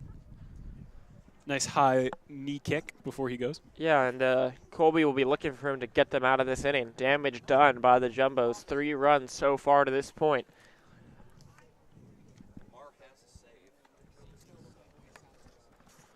An interesting choice in relief. They've got plenty of relief pitchers. Nicholas Thompson in particular, perhaps their most dominant. He has 20 strikeouts in 12 innings, but not who they look to in this spot. It's the DH instead, Marr. And that is a good point that putting the DH in at pitcher means they have lost the DH for the game. Well, with one more offensive inning at the current state of the game, not something that you're too concerned about. And perhaps the reason they have him in as pitcher now is due to the fact of the doubleheader tomorrow. Try and save some of your arms, some of the stronger arms for the 2 matchups that they're going to have to play tomorrow. Yeah, I would look to see Nicholas Thompson make an appearance tomorrow, and he is quite the pitcher. We might see Podeswa's pitching debut. Made his third base debut today on Huskins for home field, that is. And see how he does now. All right, and here we go. Fleischer up. Biggest moment of the game. 2 outs, runners on first and second. Decent speed on the bags. And Fleischer having a good day, 3 for 4 versus the new hard-throwing Marr. First pitch, Fleischer swings, but that ball goes foul.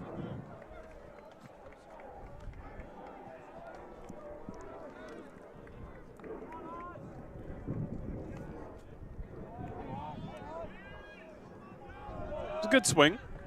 Love to see that get poked down the line. The Jumbos using that first base, second base gap a lot this inning as Fleischer takes a ball. A little bit of a hip twist as that came in on him, but took that one all the way.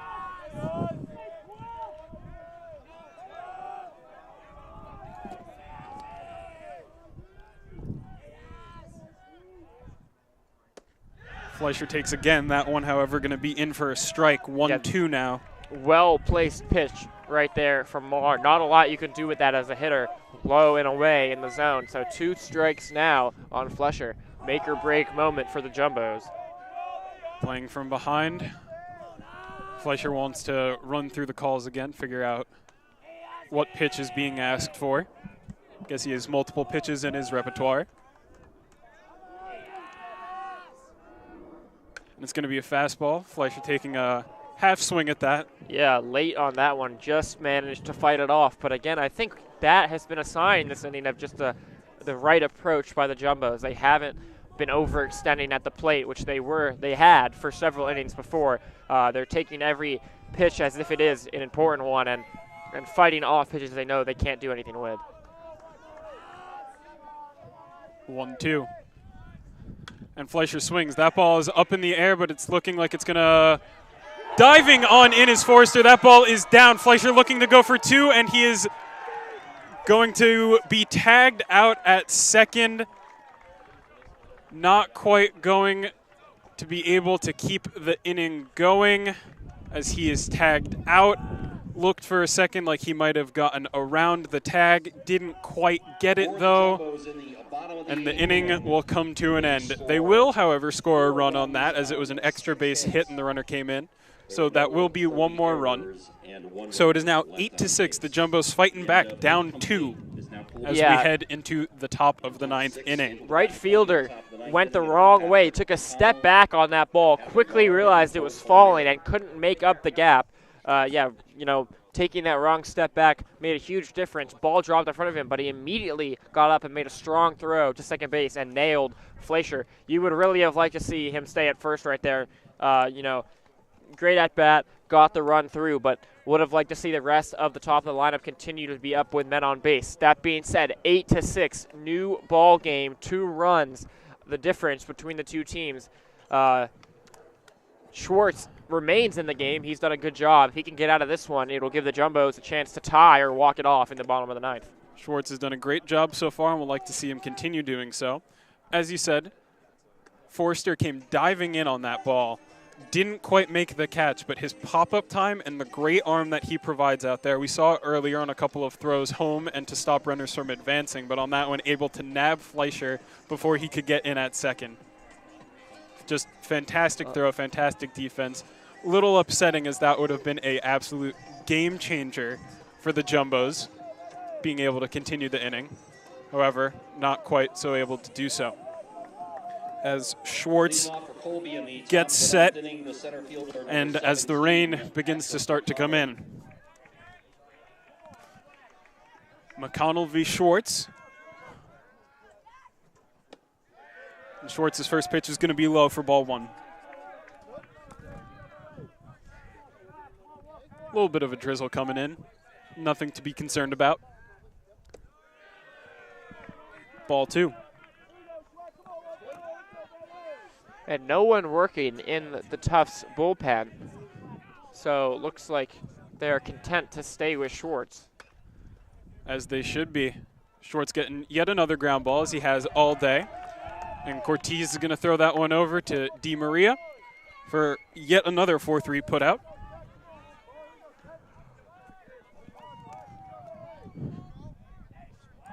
And I believe now we will have the now pitcher, Cabot Marr, coming up. Yeah, he can do it all, and now the pitcher, not the DH anymore, but remains in the game. He'll look to do damage on the offensive end before coming back out possibly to finish the game off. We'll see what he has, looking for a 2-inning save, barring any change in conditions for the score as is, as Schwartz delivers strike 1.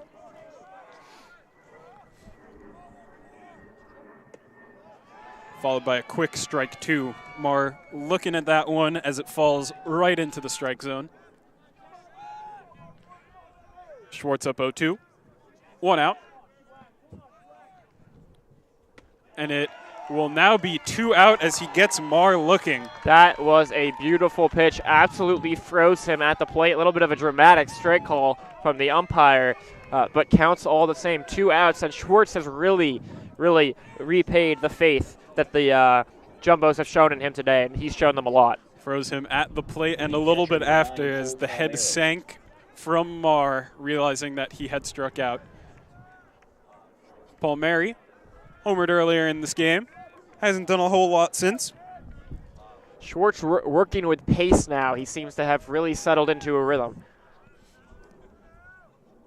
Quick look over behind the Mules dugout. Ball's being thrown around, maybe someone warming up just in case Marr has some trouble come the 9th. Maybe someone new, we'll see.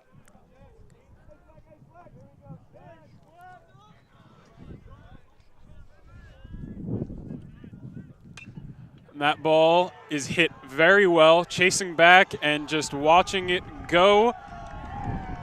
And Paul Mary has done it again, extending to a 3-run lead with his 2nd home run of the day. This one to left field. Yeah, and that one was a moonshot. Gone off the bat, high arcing blast to left field, well over the 354-foot marker. He got a pitch he liked, and he blasted it. First real mistake we've seen from Schwartz today. Yeah, it has been, and it extends the lead back up to 3 runs as opposed to 2. Could not have come at a worse moment for the Jumbos. They were just starting to show some fight, as that ball is high and looking like it might just drift out of play, and it will. Foul ball, but strike 1 up against Drew Miller.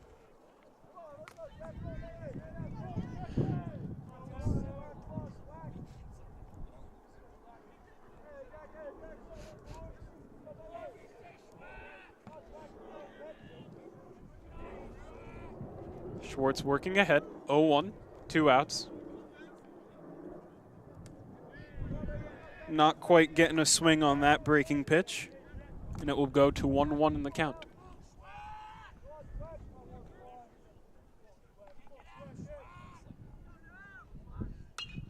That ball is high, looking in play. Running over is the 3rd baseman, Solomon. Not quite able to get there. It falls in front of him. Yeah, would have been an incredible play, but really huge foul territory in left field. Does put a 2-strike count on. Also can't discount the speed from both Leonard and Fleischer there, who were chasing right behind Solomon and were right there with him as he barely did not get the ball. That was one heck of a run. Made up a lot of ground. Now 1 pitch away from getting out of the inning and giving the Jumbos 1 last shot. 1-2. Schwartz's pitch is going to be driven out to center field. Reed cutting over, loses his hat, but does not lose track of the ball, and he'll grab that one to retire the side. All right, work is cut out for the Jumbos going into the bottom of the 9th. The 9-6 lead with the middle of the order. Jimmy Evans, Miles Reed, Peter DiMaria coming up. Big moment early in this Jumbo season. Can't forget that in the last half inning, in the 8th, those were 2 players who had a substantial impact. You had Reed's little bloop single that fell into shallow right field, followed by DiMaria getting him over to 3rd, both of which came around to score later on in the inning. Down 3. Do or die for the Jumbos in the top of the 9th inning. We'll see you then.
Do or die time for the Jumbos. Bottom of the ninth, 9-6. The heart of the order, 2, 3, and 4. Not quite the heart, but if you know this Jumbos lineup, 3 of their 4 best players coming up. Jimmy Evans, Miles Reed, Peter DiMaria facing up against the DH turned pitcher, Cabot Marr.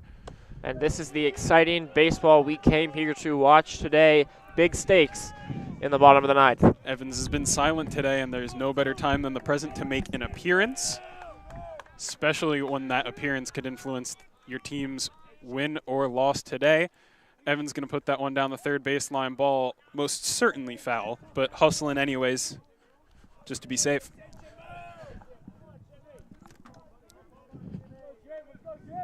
Moore seeming to be a 2-pitch pitcher. He's got something with a little less speed, a little more break, and just a hard-thrown fastball with less control than you'd like to see, but maybe he's intentionally placing it out of the zone. That one, however, not. That is a high fly ball looking in shallow left field, and that ball will be caught by Panker to retire Evans. 1 away. Yeah, Panker did a good job calling off the shortstop right there. A towering fly ball from Evans. As 1 out in the bottom of the ninth. Jumbos are running out of time. Well, let's not forget that in that very crucial 8th inning where the Jumbos put up 4, they did a good amount of their work with 2 outs. That is true. So they are not one to shy away and call a game over when it isn't. Down 3, but still very much alive with 2 outs left in this inning. And some of their best hitters due up. Reed takes a hard fastball for strike 1.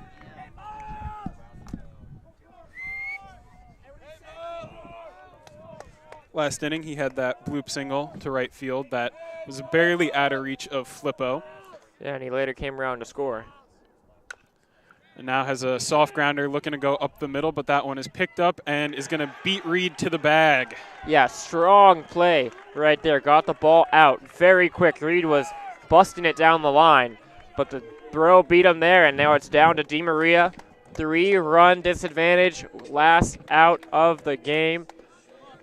Going to take a lot of effort here for the Jumbos to come back. Out for the Jumbos, down 3, and who other than Peter DiMaria to decide whether or not this game ends or if it continues to going. Today he has 2 RBIs, one in his solo shot to left center, one on a single, and he proceeded to single in the following inning, which put Reed over at third, and he later came around to score. Takes a hard fastball for strike 1. Yeah. Marr, really pumping it in there right now. Some extra cheese on his fastball. Moore seeming to be going fastball all the way, just beat him with the heat. See if they can handle. Like I said, not a whole lot of control on it. When he hits it well. When it's not, it's pretty easy to see that it's not out, and the Jumbos are recognizing that as DiMaria will take ball 1. 1-1, 2 outs, do or die.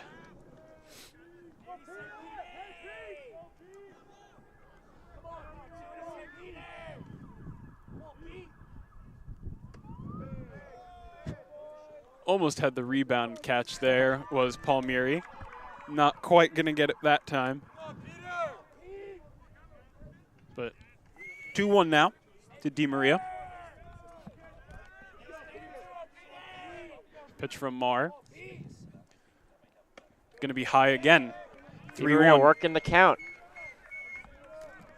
That's the thing about these Jumbos. They're not ever out of the count. They may be behind, but they will tend to get a couple of balls thrown back in, stay alive, fight, foul off some balls. Yeah, they don't go down without a fight. That is for sure. DiMaria going to put that one up the middle, getting past the shortstop, and he has yet another base hit to his name. The game goes on. Yeah, his 3rd of the day.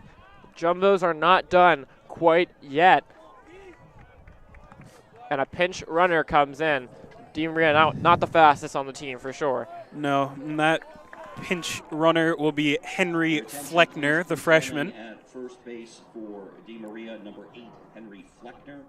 Now batting for the Jumbos, second baseman, number 7. And he's got the oven mitt on in case of a head-first slide. I think he's indicating that he's looking to swipe a bag, get into scoring position. Might just see him take off right now with no one guarding second base. Not quite. Cortez going to swing. Big that ball's going hack. to be fouled off.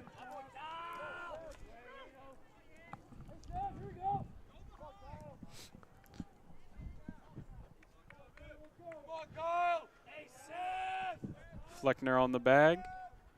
Cortez at the plate. Marr on the mound.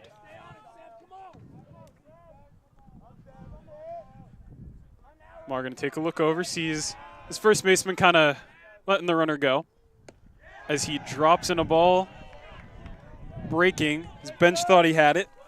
He thought he had it. Umpire says ball. Yeah, very close pitch. We've seen that called for a strike, I would say, several times today, but favorable call for the Jumbos right there. Brings the count to even. 1-1 to Cortez.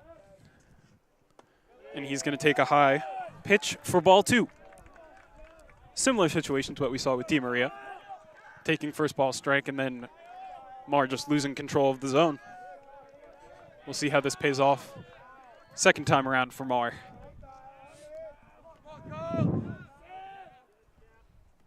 Cortez with the swing. Foul ball. 2-2. The Jumbos now down to their final strike.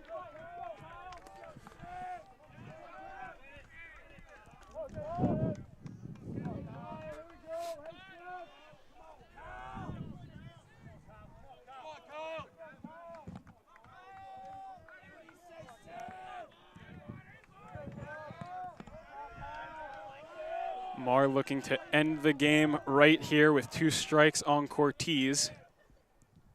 And he will not be able to as he drops in a ball. Yeah, pulled out a breaking pitch right there. Wanted to put him away with one final swing and miss, but didn't bite. Brings it to full count. A walk here would bring the tying man up to the plate. Fleckner on the bags. Ready to move. He's running. Cortez swings, and that ball is going to be fouled. Almost hitting some of the Jumbo's bullpen. Good contact right there, but just couldn't keep it fair. Fleckner had some good movement on that one. As the time the ball landed, he was already a third of the way past second base. Yeah, Fleckner is here, and he's ready to run. And he'll be in motion again. As Cortez is fighting to keep the Jumbos alive in this one.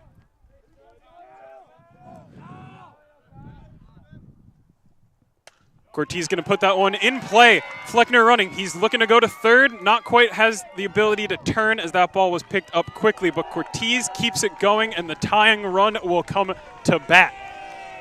Great piece of hitting. Man in motion with 3-2 count on the hitter and 2 outs. Just again, the Jumbos in the last 2 innings have looked completely different than the previous 5 before that. They are hitting with confidence.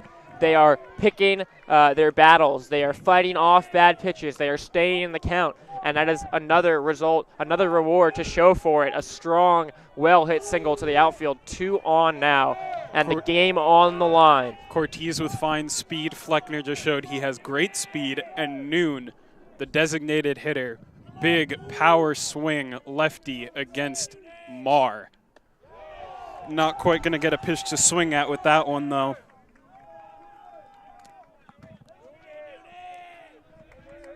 A home run here would tie the game. Jumbo's looking to just keep it going. And home the Jumbos have now, Any hit and play would probably score a run, if not an out. The Jumbos have now come even with the Mules, 13 hits apiece in this game. Mules making the difference in that long ball, though. 3 home runs today, perhaps 2. Can do a quick check. 2 home runs. Jumbos with 1 belonging to DiMaria. 2-1 count now to Noon. Been a little bit quiet today. He did have that sac fly last inning. And he put good contact on that ball. So 2 outs here. Obviously, sac fly's not in the cards, but look for him to find a ball to drive. He's got some big holes in the defense. He can poke a base hit through, bring it home a run, keep the inning going. Big hack there. Big hack right there. And good contact, just fouled it off. Again, the Jumbos down to their final strike. Cortez said it wasn't. Kept the inning alive and the Jumbos' hopes of staying in this game alive as well. Noon, I imagine, with similar intentions in mind. Mar, however, not so much. And he's hit with the pitch. And that will load the bases. The go-ahead walk-off game-winning run will step to the plate in Patrick Solomon. He took that like a champ. No reaction at all from Noon. And no reaction from the Mules dugout. Mar continues. Bases loaded and 2 outs. They trust him to get out of this. Anything other than a bases clearing double or a home run is probably an acceptable outcome if you're the Mules. We can see it from here. Noon's a big man. He takes that hit like a champ and allows his teammate Patrick Solomon to step in and keep this game going. Going to take strike one there. Time called by the Jumbos. Looking like they want another pinch runner here. Tried to call for it before the first pitch, but umpire couldn't hear. Noon going to come out, and John Brady going to come in. I've been given a heads up that Brady is one of the faster runners that they have on this team, if and the not crowd fastest goes runners wild on this team. So that bases clearing double idea has just become all the more likely with incredible speed on the bags in Fleckner, Cortez, and now Brady. Solomon takes a big swing, but not going to make any contact on that one, and he is now down 0-2. As the 2 batters before him said, though, 2 strikes doesn't mean the game's over.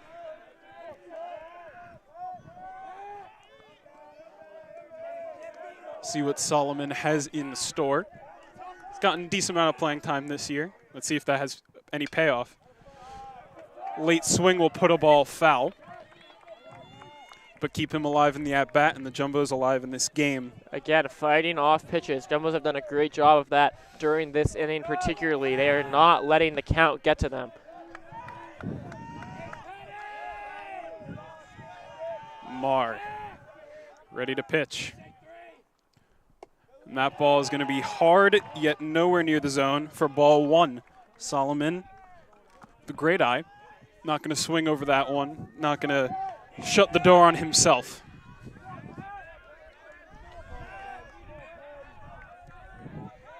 Jumbos breathing life into this game with the last ups. And Solomon hits a ball well. That ball is high. It is going back. It is going all the way back. And it is over for a walk-off grand slam. Patrick Solomon off of Kevin Marr all the way to left field. He's rounding the bases. His teammates are there. That is going to be the game. Patrick Solomon. You kidding me? The dream scenario, down 3 in the bottom of the 9th. Walk-off grand slam for Patrick Solomon. Are you kidding me? The Jumbos complete the comeback. 8-2 was the score, and it ends not 10-9. Unbelievable. I have been taking score this whole game, doing a scorecard, and I just wrote the biggest HR home run possible. Patrick Solomon will be looking back at this one and having, what a blast. Oh, my God. I have no words. It is hard to understate that. That is the unbelievable scenario. Bottom of the 9th. 2 outs. 2 strikes on the hitter. Down 3. Walk-off grand slam. That is absolutely incredible. And the Jumbos complete the comeback. I am at a loss for words. 10-9 the final score here at Huskins. 10-14, 10 runs, 14 hits. None bigger than that last one, number 14, the Patrick Solomon grand slam to end it. That'll be it from us here at JumboCast. My name was Jordan Burke, joined by Jared Cohen on the mic. Scott Blatt, the birthday boy, number 27 birthday for him. Just kidding. April Fools, everyone.